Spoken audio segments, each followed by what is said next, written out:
ദൈവം അനുഗ്രഹിക്കട്ടെ. ദൈവത്തിൻ്റെ വൻകൃപ നമ്മുടെ കൂടെ ഉണ്ടാകട്ടെ. ഇന്നലെ നമ്മൾ അവസാനിപ്പിച്ചപ്പോൾ നമ്മൾ പറഞ്ഞ വിഷയം ഹനോക്കിനെ കുറിച്ചായിരുന്നു. ഉൽപ്പത്തി പുസ്തകം അതിൻ്റെ 5-ാം അധ്യായത്തെക്കുറിച്ച് ചിന്തിച്ചു, ഹനോക്കിനെ കുറിച്ച് ചിന്തിച്ചു. ഉൽപ്പത്തി 5-ന്റെ പ്രത്യേകത നമുക്കറിയാം. ആദത്തിൻ്റെ മകനായ കായേനെ കുറിച്ചോ ആബേലിനെ കുറിച്ചോ അവിടെ പ്രതിപാദിക്കുന്നില്ല. ആദത്തിൻ്റെ വംശാവലി പറയുമ്പോൾ നേരെ ആദത്തിൽ നിന്നും സേത്തിലേക്കും സേത്തിൽ നിന്നും അടുത്ത ആ വാക്തത്വമായ മക്കളിലൂടെ മാത്രമുള്ള ഒരു സഞ്ചാരമാണ് നമുക്ക് കാണുന്നത്. അതായത് ദൈവം തെരഞ്ഞെടുത്ത ദൈവത്തിൻ്റെ വാക്തത്വ പുത്രന്മാരിലൂടെ ഉള്ളൊരു സഞ്ചാരം മാത്രമാണ് ആ വംശാവലിയിൽ പോലും നമ്മൾ കാണുന്നത്.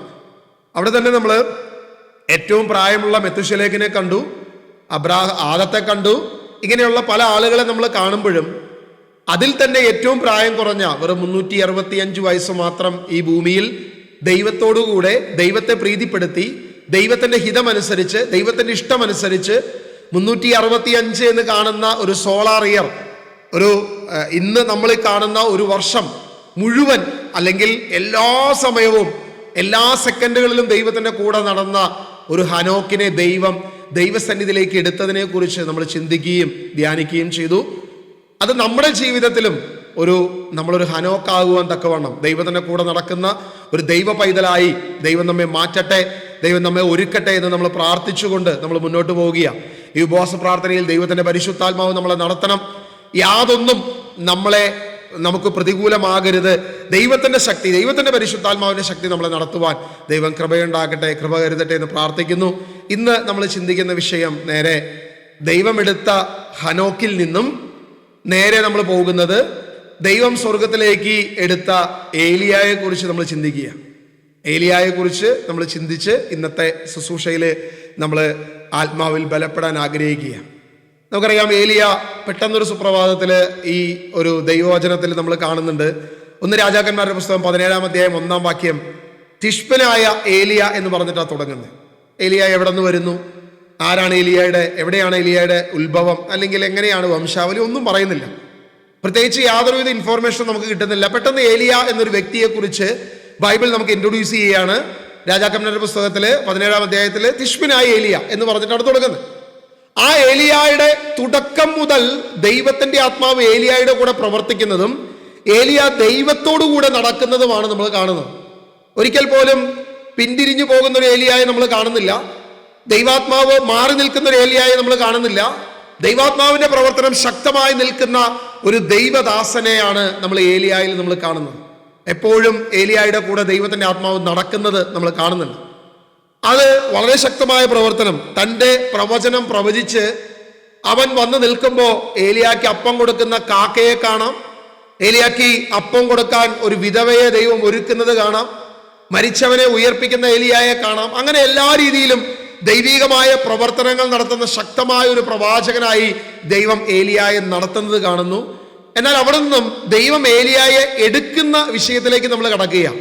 2 രാജാക്കന്മാരുടെ പുസ്തകം അതിന്റെ 2-ാം അധ്യായം 1-ാം വാക്യം മുതൽ നമ്മളൊന്ന് വായിച്ച് ഈ ഒരു ചിന്തയിലേക്ക് നമ്മൾ കടന്നു പോവുക. 2 രാജാക്കന്മാരുടെ പുസ്തകം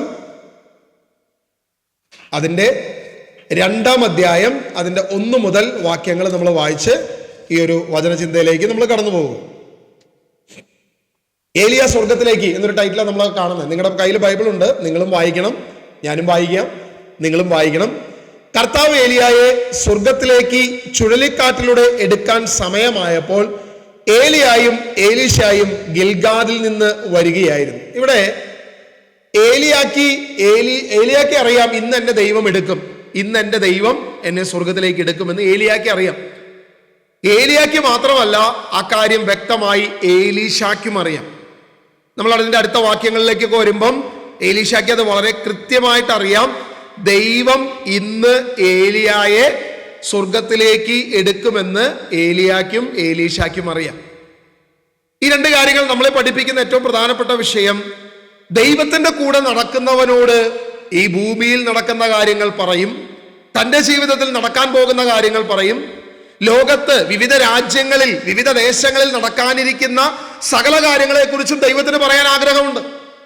നിന്നോട് നിന്റെ വീട്ടിലെ കാര്യങ്ങൾ മാത്രമല്ല പറയാൻ ദൈവം ആഗ്രഹിക്കുന്നത്, ഈ ലോകത്തെ സകല കാര്യങ്ങളും നമ്മളോട് പറയാൻ ആഗ്രഹിക്കുന്ന ഒരു ദൈവമാണ് നമ്മുടെ ദൈവം. ഏലിയായെ കുറിച്ച് മാത്രമല്ല പറഞ്ഞത്, ഏലിയായോട് ആ രാജ്യത്ത് വരാനിരിക്കുന്ന 7 വർഷം നിലനിൽക്കാൻ പോകുന്ന വലിയ ക്ഷാമത്തെക്കുറിച്ച് പറഞ്ഞു. വലിയ ഞാൻ ഇനി പറഞ്ഞിട്ടല്ലാതെ ഈ ദേശത്ത് ഇനി മഞ്ഞോ മഴയോ പെയ്യത്തില്ല എന്ന് ദൈവം ഏലിയായോട് പറയുമ്പോഴാണ് ഏലിയായുടെ ആത്മാവ് അത് പറയുന്നത്. തന്റെ രാജ്യത്ത് സംഭവിക്കാനിരിക്കുന്ന കാര്യങ്ങൾ, ദൈവപ്രവർത്തികളെ കുറിച്ച് വ്യക്തമായിട്ട് ദൈവത്തിന്റെ ആത്മാവ് തന്നെ പ്രവാചകനോട് പറയും. അത് വ്യക്തമായി തന്നെ പറയും. നമ്മളിത് നമ്മുടെ ജീവിതത്തിൽ ഒരു പുതുമയൊന്നുമില്ല, പ്രത്യേകിച്ച് ജീസസ് മിഷൻ ഫാമിലിയിൽ അത് യാതൊരു വിധ പുതുമയല്ല. കാരണം ദൈവം നമ്മളോട് പറഞ്ഞിട്ടുള്ള അനേക കാര്യങ്ങളുണ്ട്. അത് ചെറിയ കാര്യങ്ങളല്ല. വെള്ളപ്പൊക്കത്തെക്കുറിച്ചും കൊറോണയെക്കുറിച്ചും ഓക്കി കാറ്റിനെ കുറിച്ചും ഈ കേരളത്തിൽ നടക്കാനിരിക്കുന്ന വിവിധ പ്രശ്നങ്ങളെക്കുറിച്ചും കേരളത്തിന്റെ ഭരണാധികാരികളെക്കുറിച്ചും ഇന്ത്യയുടെ ഭരണാധികാരികളെക്കുറിച്ചും അമേരിക്കയുടെ ഭരണാധികാരികളെക്കുറിച്ചും മാർപ്പാപ്പയുടെ മാറ്റത്തെക്കുറിച്ചും ഇങ്ങനെ വേണ്ട എല്ലാ കാര്യങ്ങളും, നമ്മുടെ ചുറ്റുപാടിൽ നടക്കുന്ന സകല കാര്യങ്ങളെക്കുറിച്ചും ദൈവം നമ്മളോട് പ്രവചനങ്ങൾ പറഞ്ഞിട്ടുണ്ട്. നമ്മുടെ ഗ്രൂപ്പിൽ നടക്കാൻ പോകുന്ന പ്രതികൂലങ്ങളെക്കുറിച്ചും പ്രതിസന്ധിയെക്കുറിച്ചും എല്ലാ കാര്യങ്ങളെക്കുറിച്ചും ഒന്നിനും നമുക്ക് യാതൊരുവിധ ക്ഷാമവുമില്ല. ദൈവം തൻ്റെ പ്രവാചകന്മാരിലൂടെ ദൈവിക മുന്നറിയിപ്പുകൾ നമുക്ക് എല്ലാ കാലത്തും തന്നിട്ടുണ്ട്. അതിന് യാതൊരുവിധ കുറവുമില്ലാത്ത ഒരു ശ്രേഷ്ഠമായ ഒരു കൂട്ടായ്മയിലാണ് നമ്മൾ ഇന്നായിരിക്കുന്നത്. അതിൽ നമുക്ക് അഭിമാനിക്കാം, നമുക്ക് കർത്താവിനെ ആരാധിക്കാം, ദൈവത്തോട് സന്തോഷിക്കാം. പക്ഷേ ഇന്ന് നമ്മൾ ചിന്തിക്കുന്നത് അങ്ങനെ ഒരു വ്യക്തിയോട് മാത്രം ദൈവം പറയുന്ന ഒരു കാലഘട്ടത്തിലാണോ നമ്മൾ ഇന്നായിരിക്കുന്നത്? അതെയോ ഏലിയായോട് പറഞ്ഞ ആത്മാവ് എലീശായോടും, എലീശായോട് പറഞ്ഞ ആത്മാവ് ഇസ്രായേൽ ജനത്തോടും, ഇസ്രായേൽ ജനത്തോട് പറഞ്ഞ ആത്മാവ് പുതിയ നിയമസഭയോടും, പുതിയ നിയമസഭ എന്ന് പറയുന്നത് ദൈവത്തിന്റെ ശരീരത്തിന്റെ അവയവങ്ങളായി നിൽക്കുന്ന നമ്മൾ ഓരോരുത്തരുമാണെന്ന ബോധ്യത്തിലേക്ക് നമ്മൾ കടന്നു വരുമ്പോൾ എല്ലാവരിലേക്കും ഈ ആത്മാവ് ഇന്ന് സംസാരിക്കാൻ ആഗ്രഹിക്കുന്നുണ്ട്. ഇന്ന് നമ്മളോടൊക്കെ ഈ കടന്നു വന്നിരിക്കുന്ന ഓരോ ഭവനത്തോടും ഓരോ കുടുംബത്തോടും ഓരോ വ്യക്തി ജീവിതത്തോടും ഇൻ പേഴ്സണൽ ദൈവത്തിന് സംസാരിക്കാൻ ആഗ്രഹമുണ്ട്. അതൊരു വ്യക്തിയിലൂടെയല്ല, എല്ലാവരിലൂടെയും ദൈവത്തിന് സംസാരിക്കാൻ ആഗ്രഹമുണ്ട് എന്നുള്ളത് നമ്മൾ തിരിച്ചറിയണം. അതായത് പഴയ നിയമസഭ പ്രവാചകന്മാരിലൂടെ അല്ലെങ്കിൽ ദൈവിക ദൂതുകൾ ഏതെങ്കിലും തെരഞ്ഞെടുക്കപ്പെട്ട വ്യക്തികളിലൂടെ മാത്രം കേട്ടിരുന്നെങ്കിൽ പുതിയ നിയമസഭ അങ്ങനെ ആയിരിക്കരുത് എന്ന ദൈവത്തിന്റെ വചനം പറഞ്ഞിരിക്കുന്നത്. നിങ്ങൾ എല്ലാവരും, നിങ്ങളുടെ വൃദ്ധന്മാർ, നിങ്ങളുടെ യുവാക്കന്മാർ, നിങ്ങളുടെ കുഞ്ഞുങ്ങൾ സകലരും പരിശുദ്ധാത്മാവിനെ പ്രാപിക്കണം. എല്ലാവരോടും ഞാൻ സംസാരിക്കും, സകലരും എന്നെ അറിയും, എല്ലാവരും എന്നെ മനസ്സിലാക്കും. ആരും എന്നെ കുറിച്ച് അറിയുക എന്ന് പറയേണ്ട വരാത്തൊരു കാലഘട്ടത്തിലേക്ക് കടന്നു പോകേണ്ട ഒരു സമയത്താണ് നമ്മൾ നിൽക്കുന്നത് എന്ന് ദൈവവചനം നമ്മളോട് പറയുക. അതാ ജെറമ്യായുടെ പുസ്തകം 31-ാം അധ്യായം നമ്മളെ പഠിപ്പിക്കുന്നത്. അത് തന്നെയാണ് ഹെബ്രായ ലേഖനം അതിന്റെ 8-ാം അധ്യായം നമ്മളെ പഠിപ്പിക്കുന്നത്. ഇനി ആരും ആരെയും പഠിപ്പിക്കേണ്ടി വരികയില്ല, എല്ലാവരും ദൈവത്തെ അറിയും. ഞാൻ എല്ലാവരോടും സംസാരിക്കും, ഞാൻ എല്ലാവരെയും കൂടെ നടക്കും. ഒരു നിമിഷം നമ്മുടെ കണ്ണുകൾ അടച്ചേ കർത്താവിനോട് പറഞ്ഞേ, കർത്താവേ ഞങ്ങളോട് സംസാരിക്കണമേ, ഞങ്ങളോട് സംസാരിക്കണമേ, ദൈവമേ ഞങ്ങളോട് സംസാരിക്കണമേ. കർത്താവിന്റെ ആത്മാവ് ഞങ്ങളോട് സംസാരിക്കുവാൻ അവിടുന്ന് ഞങ്ങളെ ബലപ്പെടുത്തണമേ, അവിടുന്ന് ഞങ്ങളുടെ ആത്മാവിനെ ബലപ്പെടുത്തണമേ. ഞങ്ങളുടെ ശരീരങ്ങളിലെ ബലഹീനതകളെ അവിടുന്ന് എടുത്ത് മാറ്റണമേ, ഞങ്ങളുടെ ശരീരത്തിലെ കുറവുകളെ അവിടുന്ന് എടുത്ത് മാറ്റണമേ. ദൈവമേ ഞങ്ങളോട് സംസാരിക്കണമേ. ഞങ്ങൾക്ക് നിന്റെ ശബ്ദം കേൾക്കണം, ഞങ്ങൾക്ക് നിന്റെ ആത്മാവിനെ പ്രാപിക്കണം, ഞങ്ങൾക്ക് നിന്റെ ആത്മാവിനെ അറിയണം. ദൈവമേ നിന്നെ ഞങ്ങൾക്ക് അറിയണം. ദൈവമേ അത് മറ്റുള്ളവർ പറഞ്ഞു കേട്ട ദൈവത്തെയല്ല, ഞങ്ങളുടെ പിതാക്കന്മാർ ഞങ്ങൾക്ക് കാണിച്ചു തന്ന ദൈവത്തെയല്ല. ഞങ്ങൾക്ക് നിന്നോടുള്ളൊരു ബന്ധം സ്ഥാപിക്കപ്പെടണം, ഞങ്ങൾക്ക് നിന്നെ അറിയണം, ഞങ്ങൾക്ക് നിന്നെ അനുഭവിക്കണം. നിന്നെ അനുഭവിക്കുവാൻ അവിടുന്ന് ഞങ്ങളെ ബലപ്പെടുത്തണമേ, അവിടുന്ന് ഞങ്ങളെ ശക്തിപ്പെടുത്തണമേ, അവിടുന്ന് ഞങ്ങളെ ബലപ്പെടുത്തണമേ എന്ന് പ്രാർത്ഥിക്കുന്നു. ഹല്ലേലൂയ. യേശുവേ ആരാധന, യേശുവേ ആരാധന, യേശുവേ ആരാധന. എത്ര പേര് ആഗ്രഹിക്കുന്നു കർത്താവിന്റെ ശബ്ദം കേൾക്കുവാൻ, ദൈവത്തോട് സംസാരിക്കുവാൻ, പേഴ്സണലി ദൈവമായിട്ടൊരു ബന്ധം സ്ഥാപിക്കുവാൻ. ഞാൻ അബ്രാഹത്തിന്റെ ദൈവം, ഞാൻ ഇസ്ഹാക്കിന്റെ ദൈവം, ഞാൻ യാക്കോബിന്റെ ദൈവം എന്ന് പറഞ്ഞതുപോലെ കർത്താവെ അവിടുന്ന് എന്നെ കുറിച്ച് പറയണം. അവിടുന്ന് ഡെസ്റ്റിന്റെ ദൈവം, അവിടുന്ന് ഇന്ദിര ടീച്ചറിന്റെ ദൈവം, അവിടുന്ന് വിൻസിമോളുടെ ദൈവം, അവിടുന്ന് അമൃതയുടെ ദൈവം, അവിടുന്ന് റിജോയുടെ ദൈവം, അവിടുന്ന് രാജുവിന്റെ ദൈവം എന്ന് പറയാൻ തക്കവണ്ണം അഭിമാനമുള്ളൊരു ദൈവമാണ് നമ്മുടെ ദൈവം. നമ്മുടെ ദൈവം നിന്റെ പേര് പറഞ്ഞ് ഞാൻ അവന്റെ ദൈവമെന്ന് പറയുവാൻ അഭിമാനമുള്ളൊരു ദൈവമാണ്. ആ ദൈവത്തിന് നമ്മുടെ പേര് പറയാൻ ആഗ്രഹമുണ്ട്. ഞാൻ അവനെ നടത്തുന്ന ദൈവമാണെന്ന് പറയാൻ ആഗ്രഹമുള്ളൊരു ദൈവമാണ്. നമ്മൾ പ്രാർത്ഥിക്കുമ്പോൾ അങ്ങനെ പ്രാർത്ഥിക്കണം. കർത്താവേ, എൻ്റെ പേര് പറയാൻ അഭിമാനമുള്ളൊരു ദൈവമായി എൻ്റെ ദൈവത്തിൻ്റെ ആ വലിയ കൃപ എൻ്റെ മേൽ ചൊരിയണം. കർത്താവേ, എൻ്റെ പേര് പറയുവാൻ തക്കവണ്ണം, എൻ്റെ പേര് തൻ്റെ ദൂതന്മാരുടെ മുൻപിൽ ഏറ്റുപറയുവാൻ തക്കവണ്ണം, എൻ്റെ പേര് അവൻ എൻ്റെ മകനാണ്, അവൻ എന്നെ ആരാധിക്കുന്നുവെന്ന് തൻ്റെ ദൂതന്മാരുടെ മുഖത്ത് നോക്കി പറയുവാൻ, തൻ്റെ ശ്രേഷ്ഠന്മാരുടെ മുൻപിൽ പറയുവാൻ, സ്വർഗത്തിൽ പറയുവാൻ തക്കവണ്ണം കർത്താവേ അവിടെ തന്നെ ബലപ്പെടുത്തണമേ, അവിടെ നീ കൂട്ടായ്മയെ അനുഗ്രഹിക്കണമേ, ശക്തിപ്പെടുത്തണമേ എന്ന് പ്രാർത്ഥിക്കുന്നു. ഹല്ലേലൂയ. യേശുവേ ആരാധന, യേശുവേ സ്തുതിക്കുന്നു, യേശുവേ മഹത്വപ്പെടുത്തുന്നു. നിങ്ങൾ ശ്രദ്ധിച്ചേ, പലപ്പോഴും നമ്മൾ ഈ ആദ്യമൊക്കെ ഞാൻ ജീസൂഷനിൽ വന്ന് തുടങ്ങിയ സമയത്ത് ശിവവൃതർ തൻ്റെ പ്രസംഗങ്ങളിൽ എവിടെയെങ്കിലൊക്കെ എൻ്റെ പേരൊക്കെ ഒന്ന് ഉദ്ധരിക്കുമ്പോൾ, അതായത് വേറെ കാര്യമൊന്നും ആയിരിക്കില്ല, ആകെ എൻ്റെ പേര് അന്ന് ഉദ്ധരിക്കാൻ കൊള്ളാവുന്ന ഏക വിഷയം മദ്യപാനത്തെക്കുറിച്ച് പറയുമ്പോൾ ഒരു വൃത്തികെട്ടവനോട് ഉണ്ടായിരുന്നു, അവൻ്റെ മാനസാന്തരത്തിലേക്ക് വന്നു എന്ന് പറഞ്ഞിട്ട് എൻ്റെ പേര് പറയും.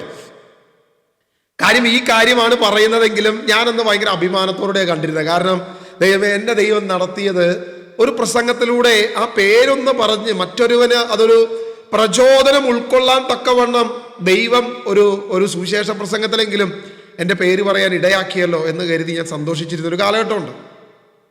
ഞാൻ പറഞ്ഞ അന്ന് എൻ്റെ മോശം പ്രവൃത്തി പറഞ്ഞിട്ട് നല്ല കാര്യം പറയുക എന്ന് മാത്രമേ പറ്റത്തുള്ളൂ.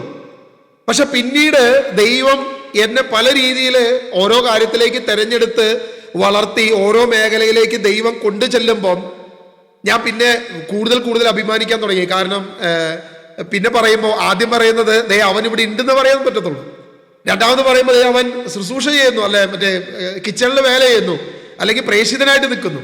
പിന്നെ പറയുമ്പോൾ ദേ അവൻ ക്യാമറയുടെ പുറകിൽ നിൽക്കുന്നു. അടുത്തത് പറയുമ്പോൾ അവൻ ദേ സാക്ഷ്യം പറയുന്നു. തൊട്ടടുത്ത് പറയുമ്പോൾ ദേ അവൻ വചനം പറയാൻ തുടങ്ങുന്നു. പിന്നീട് അവൻ ലീഡറായിട്ട് വരുന്നു, അവൻ ശുശ്രൂഷകൾ ചെയ്യുന്നു, ആരാധന ലീഡ് ചെയ്യുന്നു, പാട്ട് പാടുന്നു, കർത്താവിനെ സ്തുതിക്കുന്നു. ഇങ്ങനെ ഓരോ തരത്തിലേക്ക് ഇങ്ങനെ പറഞ്ഞു തുടങ്ങുമ്പോൾ, ഓരോ സാക്ഷ്യങ്ങൾ പറയുമ്പോൾ സത്യത്തിൽ ഞാൻ വളരെയധികം സന്തോഷിച്ചിട്ടുണ്ട്. ഞാനിപ്പോൾ ചിന്തിക്കുന്നത്, നമ്മുടെ ഒരു പേര് ഈ ഭൂമിയിലെ ഒരു ദൈവദാസൻ പറഞ്ഞപ്പോൾ നമ്മൾ സന്തോഷിച്ചെങ്കിൽ, സ്വർഗം നമ്മുടെ പിതാവായ ദൈവം, നമ്മുടെ കർത്താവായ യേശു ക്രിസ്തു, നമ്മുടെ നടത്തുന്ന പരിശുദ്ധാത്മാവ് നമ്മളെക്കുറിച്ച് മറ്റുള്ളവരോട് അവൻ എൻ്റെ ദാസനാണ് എന്ന് ദൂതന്മാരുടെ മുൻപിൽ ഏറ്റു പറയേണ്ടി വരുന്നത്, അല്ലെ ആ പറയുന്നത് എത്ര ശ്രേഷ്ഠകരമാണ്. നമ്മൾ എത്ര പേര് ചിന്തിച്ചിട്ടുണ്ട് അതിനെക്കുറിച്ച്? ഇന്ന് നമ്മളെക്കുറിച്ച്, നിമിഷയെക്കുറിച്ച് ദൈവപിതാവ് പറയുവാൻ തക്കവണ്ണം എന്തെങ്കിലും ഒരു യോഗ്യത നമുക്കുണ്ടോ? തോമസ് അപ്പച്ച നമ്മളെക്കുറിച്ച്, റോസലി ആന്റി നമ്മളെക്കുറിച്ച്, ഫിലോമിന ആന്റി നമ്മളെക്കുറിച്ച് ദൈവം പറയുവാൻ സ്വർഗത്തിലെ ദൂതന്മാരോടും സ്വർഗത്തിലെ ശ്രേഷ്ഠന്മാരോടും നമ്മളെക്കുറിച്ച് ഇതാ ദേ അവിടെ അനേക മക്കളിരുന്ന് ദൈവത്തെ ആരാധിക്കുന്നു, ഉപവസിച്ച് പ്രാർത്ഥിക്കുന്നു എന്ന് പറയുമ്പോൾ സ്വർഗം സന്തോഷിക്കുമ്പോൾ നിങ്ങളൊരു കാര്യം അറിയണം, ഒരു മനുഷ്യൻ പറയുകയല്ലാതെ ഒരു സുവിശേഷകനോ ഒരു ദൈവദാസനോ ഒരു പ്രവാചകനോ പറയുന്നതിനേക്കാൾ എത്രയോ ശ്രേഷ്ഠമായി ദൈവം തന്നെ നമ്മുടെ പേര് പറയുന്നത് അതെത്രയോ അനുഗ്രഹമാണ്, അതെത്രയോ ആനന്ദദായകരമാണ്, എത്രയോ ശ്രേഷ്ഠമാണ്. അങ്ങനെ പറയാൻ ദൈവം ഇടയാക്കട്ടെ എന്ന് ഞാൻ പ്രാർത്ഥിക്കുക. അങ്ങനെ പറയാൻ ദൈവം ഇടയാക്കണം.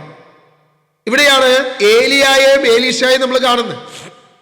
ഏലിയായും എലീശായും കാണുമ്പോൾ നമ്മൾ ഈ വായിച്ച 2 രാജാക്കന്മാരുടെ പുസ്തകം അതിന്റെ 2-ാം അധ്യായം 2-ാം വാക്യം നമ്മൾ വായിക്കുക.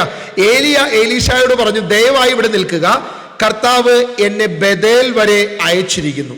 എന്നാൽ എലീശ പറഞ്ഞു, കർത്താവിനെയും അങ്ങയെയും സാക്ഷിയാക്കി ഞാൻ പറയുന്നു, ഞാൻ അങ്ങയെ വിട്ടുമാറില്ല. അങ്ങനെ അവർ ബേഥേലിലേക്ക് പോയി. ബേഥേലിൽ ഉണ്ടായിരുന്ന പ്രവാചകനും ഏലിയായോട് പറഞ്ഞു, കർത്താവ് നിന്റെ യജമാനനെ ഇന്ന് നിന്നിൽ നിന്നും എടുക്കുമെന്ന് നിനക്കറിയുമോ? അവൻ പറഞ്ഞു, ഉവ്വ് എനിക്കറിയാം, നിശബ്ദമായിരിക്കുവിൻ. ഏലിയ എലീശായോട് പറഞ്ഞു, ദയവായി ഇവിടെ നിൽക്കുക, കർത്താവ് എന്നെ ജെറീക്കോയിലേക്ക് അയച്ചിരിക്കുന്നു. അവൻ പ്രതിവചിച്ചു, കർത്താവിനെയും അങ്ങയെയും സാക്ഷി നിർത്തി ഞാൻ പറയുന്നു, ഞാൻ അങ്ങയെ വിട്ടു മാറില്ല. അങ്ങനെ അവർ ജെറീക്കോയിലെത്തി. ജെറീക്കോയിലുണ്ടായിരുന്ന പ്രവാചകനും എലീശായോട് പറഞ്ഞു, കർത്താവ് നിന്റെ യജമാനനെ ഇന്ന് നിന്നിൽ നിന്നും എടുക്കുമെന്ന് നിനക്കറിയുമോ? അവൻ പറഞ്ഞു, ഉവ്വ് എനിക്കറിയാം, നിശബ്ദമായിരിക്കുവിൻ. അനന്തരം ഏലിയ എലീശായോട് പറഞ്ഞു, ദയവായി ഇവിടെ നിൽക്കുക, കർത്താവ് എന്നെ ജോർദാനിലേക്ക് അയച്ചിരിക്കുന്നു. അവൻ പറഞ്ഞു, കർത്താവിനെയും അങ്ങയെയും സാക്ഷി നിർത്തി ഞാൻ പറയുന്നു, ഞാൻ അങ്ങയെ വിട്ടുമാറില്ല. നമ്മൾ 6-ാമത്തെ വാക്യം വരെ വായിച്ച്, ഈ 6-ാമത്തെ വാക്യം വരെ വായിച്ചപ്പോൾ 4 പ്രധാനപ്പെട്ട സ്ഥലങ്ങളെ കുറിച്ച് നമ്മളവിടെ കണ്ടു. 1 ഗിൽഗാൽ, 2 ബേഥേൽ, 3 ജെറീക്കോ, 4 ജോർദാൻ. ഈ 4 പ്രധാനപ്പെട്ട സ്ഥലങ്ങളെ നമ്മൾ കണ്ടു. ഈ 4 പ്രധാനപ്പെട്ട സ്ഥലങ്ങളിൽ 2 സ്ഥലത്ത് പ്രവാചക ഗണങ്ങൾ നിൽക്കുന്നത് നമ്മൾ കാണുന്നുണ്ട്. പ്രവാചക ഗണങ്ങൾ. അതിന്റെ 4-ാം വാക്യം നിങ്ങൾ ശ്രദ്ധിച്ചാൽ, ഏലിയ എലീശയോട് പറഞ്ഞു, ദയവായി ഇവിടെ നിൽക്കുക, കർത്താവ് എന്നെ ജെറീക്കോയിലേക്ക് അയച്ചിരിക്കുന്നു. അവൻ പ്രതിവചിച്ചു, കർത്താവിനെയും അങ്ങയെയും സാക്ഷി നിർത്തി ഞാൻ പറയുന്നു, ഞാൻ അങ്ങയെ വിട്ട് മാറത്തില്ല എന്ന് പറയുന്നു. ജെറീക്കോയിൽ ഉണ്ടായിരുന്ന പ്രവാചകണം എലീശയോട് പറഞ്ഞു, കർത്താവ് നിന്റെ യജമാനനെ ഇന്ന് നിന്നിൽ നിന്നും എടുക്കുമെന്ന് അറിയുമോ? ജെറീക്കോയിൽ ഒരു പ്രവാചകഗണം നിൽക്കുന്നത് നമ്മൾ കാണുന്നുണ്ട്. ജെറീക്കോയിൽ ഒരു പ്രവാചകണം അവിടെ നിന്ന് ഇന്ന് എടുക്കുമെന്ന് പറയുന്ന ഒരു വിഷയം നമ്മളിവിടെ കാണുന്നുണ്ട്. വീണ്ടും 6-ാം വാക്യത്തിൽ നമ്മൾ കാണുന്നുണ്ട്, ജോർദാനിലായിരിക്കുമ്പോഴും അനന്തരം ഏലിയ എലീശയോട് പറഞ്ഞു, ദയവായി നിൽക്കുക, കർത്താവ് എന്നെ ജോർദാനിലേക്ക് അയച്ചിരിക്കുന്നു. അവരിരുവരും ജോർദാന് സമീപം എത്തിയപ്പോഴും പ്രവാചക ഗണത്തിൽപ്പെട്ട 50 പേർ അല്പം അകലെ വന്നു. അവിടെയും പറയുന്നുണ്ട്. നിങ്ങൾ ശ്രദ്ധിക്കണേ, ഇവിടെ പ്രവാചക ഗണത്തിന് ഏലിയായുടെ എടുപ്പിനെ കുറിച്ച് അറിയാം. ഏലിയാക്ക് അറിയാം, എലീശാക്ക് അറിയാം, സകല പ്രവാചകന്മാർക്കും അറിയാം. സ്വർഗം ചെയ്യാൻ പോകുന്ന കാര്യങ്ങൾ ആർക്കും അത് ദൈവത്തിന്റെ ആത്മാവുള്ളവർക്ക് അറിയാമെന്ന റോമാലേഖനം കൃത്യമായിട്ട് നമ്മളോട് പറയുന്നുണ്ട്.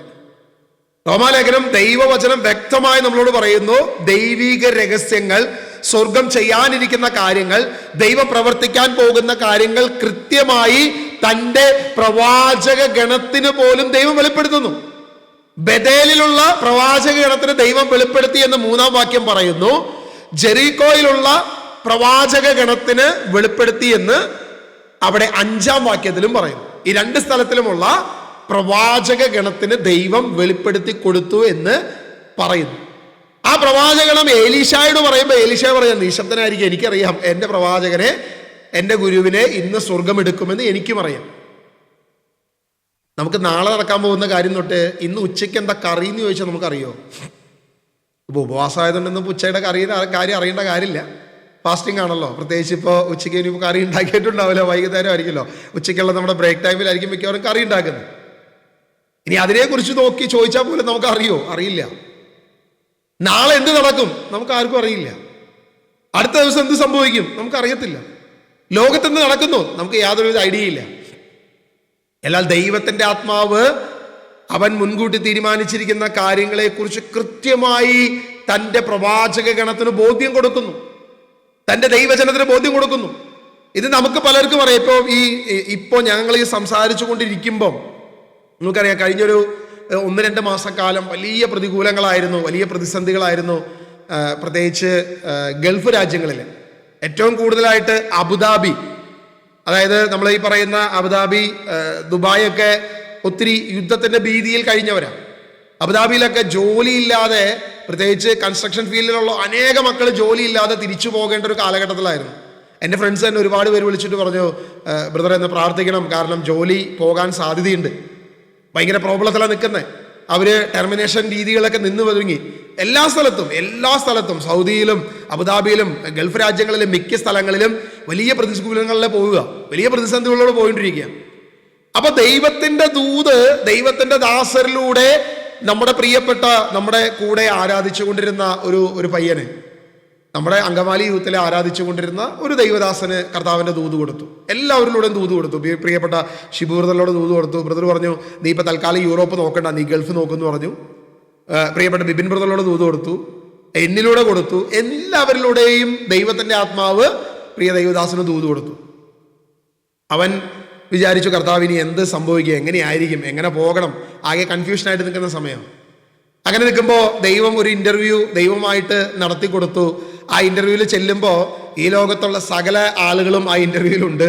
എന്നാൽ അവൻ ചെല്ലുമ്പോൾ അവന് വേണ്ടി ദൈവം വാതിൽ തുറക്കുന്നു, അവന് വേണ്ടി ദൈവം ചില കാര്യങ്ങൾ ഒരുക്കുന്നു. ഇന്ന് ഞാനിത് പറയുമ്പോൾ അവൻ അബുദാബിയിൽ എത്തുകയും ജോലിയിൽ പ്രവേശിക്കുകയും അവിടുത്തെ ട്രെയിനിങ് സ്റ്റാർട്ട് ചെയ്യുകയും എല്ലാ കാര്യങ്ങളും ദൈവം ഒരുക്കുകയും ചെയ്തു. ദൈവം അവന് വേണ്ടിയിട്ടുള്ള സകല കാര്യങ്ങളും ദൈവം ഒരുക്കി കൊടുത്തു എന്നുള്ളതാണ് സത്യം. നമ്മൾ നോക്കുക, അതായത് പലരും ജോലി വിട്ടുപോയി ജോലി ഇല്ലാത്ത അവസ്ഥയിലേക്ക് പ്രതികൂലങ്ങളിലൂടെ നടക്കുമ്പോൾ ദൈവത്തെ ആരാധിച്ചു കൊണ്ടിരിക്കുന്ന മകന് ആരാധനയുടെ നടുവിൽ പലപ്പോഴായി മെസ്സേജ് കൊടുത്തതെല്ലാം പൂർത്തീകരിച്ചുകൊണ്ട് ഒരു കാര്യവും ഒരു കുറവുമില്ലാതെ എല്ലാ കാര്യങ്ങളും ദൈവം ഒരുക്കി, ഒരു പ്രതികൂലവുമില്ലാതെ, ഒരു പൈസയും കൊടുക്കാതെ, ആരുടെയും കാല് പിടിക്കാതെ ദൈവം തൻ്റെ ദാസനെ ദൈവം ചേർത്ത് വെക്കുന്നത് നമ്മൾ കാണുന്നത്.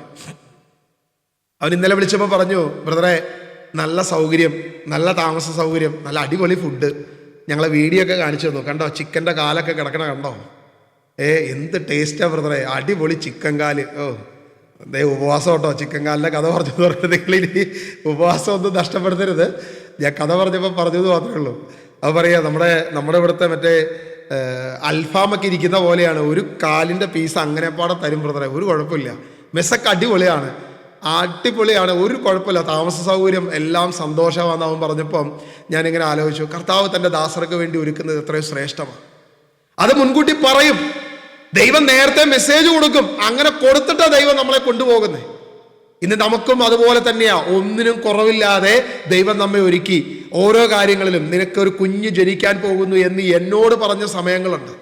കൃത്യമായി 10 വർഷം ഞാൻ കുഞ്ഞിന് വേണ്ടി ആഗ്രഹിച്ചപ്പോഴൊന്നും അത് നടന്നിട്ടില്ലെങ്കിലും ദൈവം കൃത്യമായി മെസ്സേജ് തന്ന് കറക്റ്റ് അതിനു വേണ്ടി ഒരുക്കി. അതിന് വരാൻ പോകുന്ന കാര്യങ്ങളെക്കുറിച്ച് പറഞ്ഞു. 7-ാം മാസം മുതൽ എനിക്ക് എല്ലാ കാര്യങ്ങളെക്കുറിച്ച് കൃത്യമായി വരാൻ പോകുന്ന സംഭവം എന്താ പറയാ, നമ്മളെ ഈ ഗ്രാഫ് വരച്ചിട്ടാണ് എനിക്ക് തന്നത്. ബ്രദർ ഇന്നതൊക്കെ സംഭവിക്കും. പ്രത്യേകിച്ച് അത് വരുമ്പോൾ നമുക്ക് പേടിയില്ല, നമുക്കൊരു ഭയമില്ല. നമ്മളെ സംബന്ധിച്ച് ദൈവത്തിന്റെ ദൂത് തന്നത് അത് സംഭവിക്കുന്നു, അത്രേ ഉള്ളൂ. ദൈവം കർത്താവ് തന്റെ ദൂത് തന്റെ ദാസരിലൂടെ തന്നത് സംഭവിച്ചുകൊണ്ടിരിക്കുന്നു. നമുക്കതിനെക്കുറിച്ച് യാതൊരുവിധ ഭയവുമില്ല. പ്രശ്നങ്ങൾ വന്നാലും പേടിക്കുന്നില്ല, പ്രതികൂലങ്ങൾ വന്നാലും ഞങ്ങൾ പേടിക്കുന്നില്ല. കാരണം എന്താ, ദൈവമാണ് അത് തന്നത്, ഞങ്ങൾക്ക് നല്ല ബോധ്യമുണ്ട്. ഇവിടെ നമ്മൾ കാണുന്നത് ഒരേ ആത്മാവ് പ്രവർത്തിക്കുമ്പോൾ, ഒരേ പരിശുദ്ധാത്മാവ് പ്രവർത്തിക്കുമ്പോൾ, ആ പരിശുദ്ധാത്മാവ് ഏലിയായിലും, ആ പരിശുദ്ധാത്മാവ് ഏലീഷായിലും, ആ പരിശുദ്ധാത്മാവ് ബഥേലിലുള്ള ദൈവത്തിന്റെ ആ പ്രവാചകന്മാരിലേക്കും, ആ പരിശുദ്ധാത്മാവ് അതേ ജെറീക്കോയിലുള്ള ദൈവത്തിന്റെ പ്രവാചക ഗണത്തിനും ഒരുപോലെ വെളിപ്പെടുത്തുന്നു. ഇന്ന് നമ്മൾ ശ്രദ്ധിച്ച ഈ ഉപവാസ പ്രാർത്ഥനയിൽ തിരുവനന്തപുരത്ത് നിന്ന് ഒരു പ്രാർത്ഥന ലീഡ് ചെയ്യുകയാണെങ്കിൽ അതേ ആത്മാവ് നമ്മളിൽ പ്രവർത്തിക്കുന്നുണ്ടോ നമ്മൾ പരിശോധിച്ചു നോക്കണം. കൊല്ലത്തുനിന്ന് ഒരു ആത്മാവ് അവിടെ ആരാധന ലീഡ് ചെയ്യുകയാണെങ്കിൽ അതേ ആത്മാവ് നമ്മളിലുണ്ടോ? അതേ നമ്മളിങ്ങനെ ബോറടിച്ച് അവര് പ്രാർത്ഥിക്കട്ടെ, നമുക്കിങ്ങനെ നോക്കാം. ക്രിസ്ത്യൻ ബ്രദർ സൗദിയിൽ നിന്ന് പ്രാർത്ഥന കൊടുക്കുമ്പോൾ ആ പ്രാർത്ഥനയുടെ പാട്ട് കേൾക്കുമ്പോൾ കൈയടിച്ച് നമുക്ക് പ്രാർത്ഥിക്കാൻ പറ്റുന്നുണ്ടോ, നമുക്ക് ആരാധിക്കാൻ പറ്റുന്നുണ്ടോ?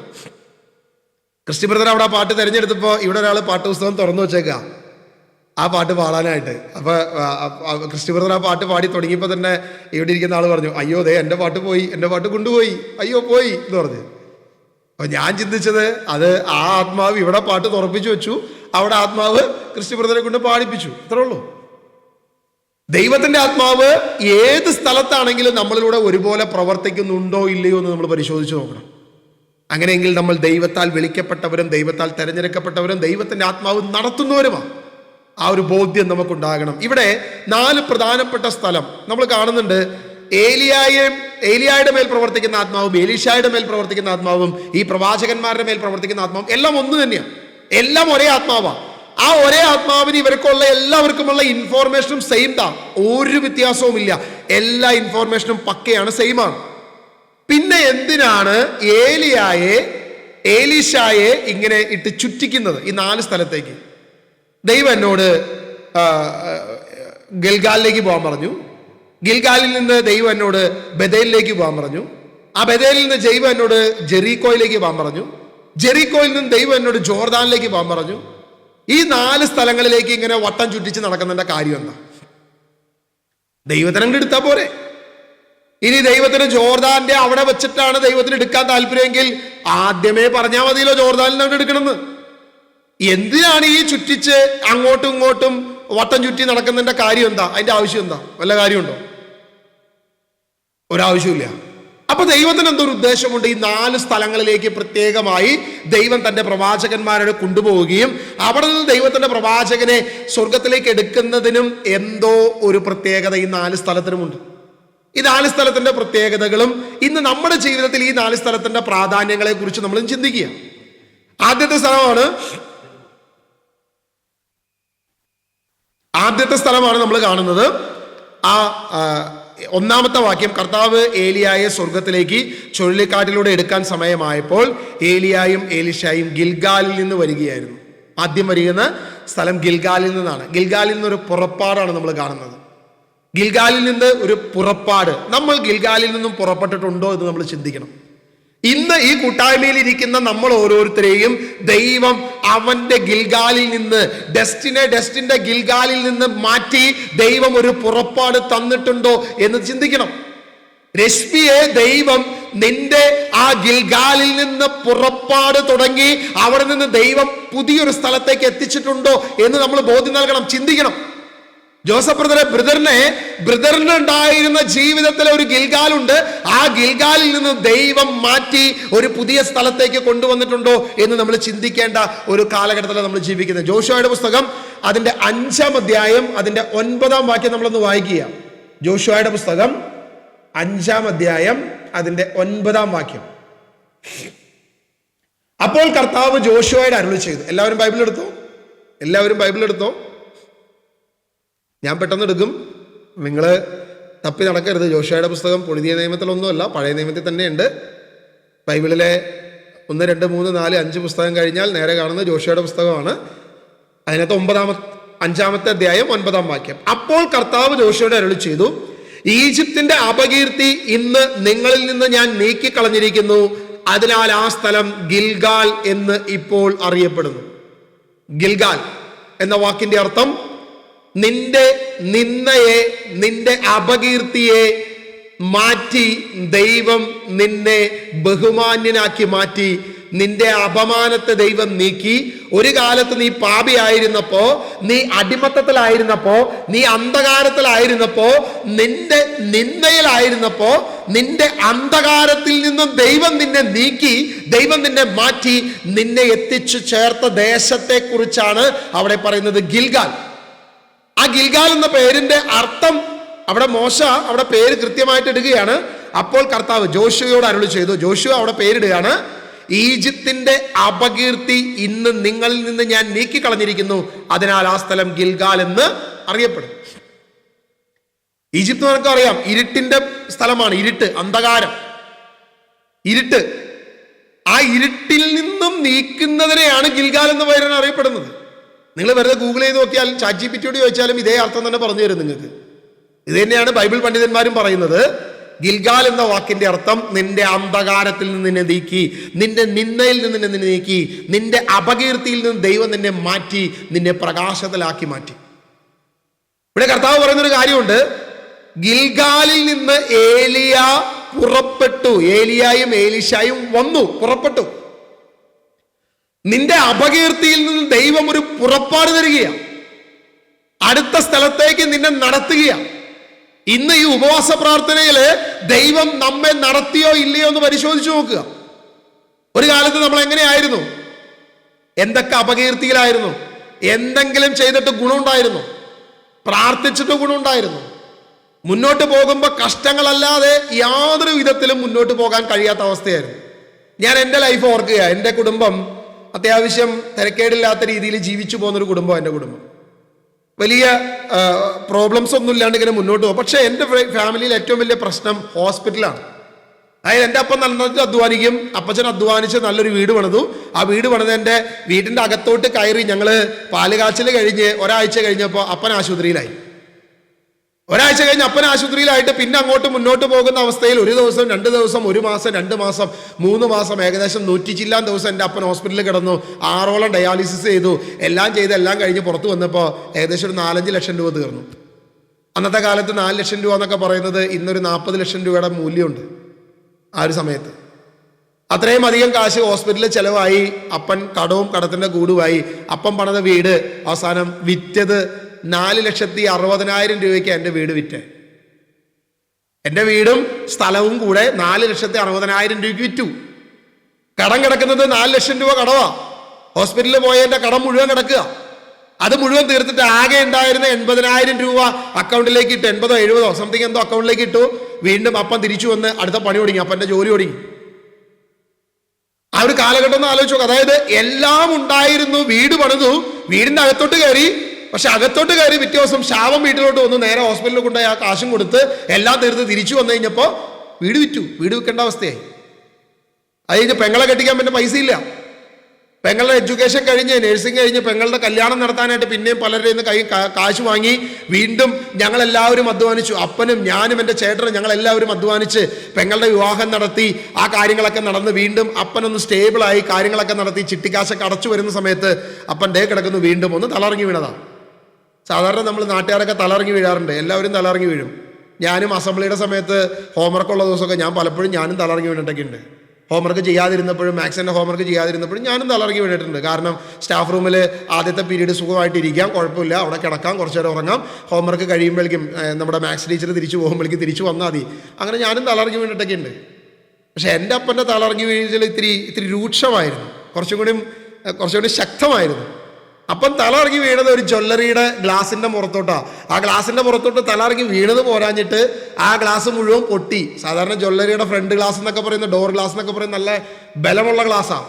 എൻ്റെ അപ്പനാണെങ്കിൽ ആകെ 52 കിലോ ഉള്ള, ഈ 52 കിലോ ഉള്ള മനുഷ്യൻ പോയിട്ട് ഈ ഗ്ലാസ് അമ്മ വീണിട്ട് എങ്ങനെയാണ് ഈ ഗ്ലാസ് പൊട്ടിയെന്ന് എനിക്കറിയത്തില്ല. എന്തായാലും ഗ്ലാസ് പൊട്ടി, മുകളിലുള്ള ഗ്ലാസ് വന്ന് അപ്പൻ്റെ കഴുത്തിലോട്ട് വീണ് ഇവിടെയുള്ള 3 പ്രധാനപ്പെട്ട ഞരമ്പുകൾ പൊട്ടിപ്പോയിട്ട് അവിടെ നിന്ന് ഒരു ഓപ്പറേഷൻ, LF ഹോസ്പിറ്റലിൽ കയറി ഓപ്പറേഷൻ കഴിഞ്ഞ് തിരിച്ചിറങ്ങിയപ്പോൾ വീണ്ടും ഒരു 3.5 ലക്ഷം രൂപ തീർന്നു. വെറും ഒരു 3.5 ലക്ഷം രൂപ തീർന്നു. അപ്പോഴേക്കും ഞാനും എൻ്റെ ചേട്ടനും എൻ്റെ അപ്പനും അധ്വാനിച്ച് വെച്ചിരുന്ന പെങ്ങളെ കെട്ടിച്ച് അത് കഴിഞ്ഞ് പിന്നെയും അധ്വാനിച്ച് അത്യാവശ്യം എന്തെങ്കിലും ഒരു വീട് പണിയണമെന്ന് ആഗ്രഹിച്ച് എന്തെങ്കിലുമൊക്കെ ചെയ്യണമെന്ന് ആഗ്രഹിച്ചിരുന്ന എല്ലാ പരിപാടിയും അവിടെയും തീർന്നു, അതും അവസാനിച്ചു. ഒരു ചെറിയൊരു തലറങ്ങി വീഴ്ചയാണ്. എന്നോട് പറഞ്ഞ് തിരിച്ച് കിട്ടത്തില്ല എന്ന് പറഞ്ഞേ, പക്ഷേ കർത്താവ് തിരിച്ച് ഞങ്ങളുടെ കയ്യിൽ തന്നു അപ്പനെ. ആ തലറങ്ങി വീഴിലും കഴിഞ്ഞ് അവിടെ നിന്ന് വീണ്ടും ഓരോന്ന് ചില്ലിക്കാശ് ഒരുക്കി കാര്യങ്ങളൊക്കെ ബലപ്പെടുത്തി ശക്തിപ്പെടുത്തി ഓരോന്നൊക്കെ ഉള്ളത് നയാ പൈസയൊക്കെ ചില്ലറയൊക്കെ പറക്കി മുന്നോട്ട് പോകുന്ന സമയത്ത് അപ്പനെ ചെറിയൊരു നെഞ്ചുവേദന വന്നതാണ്.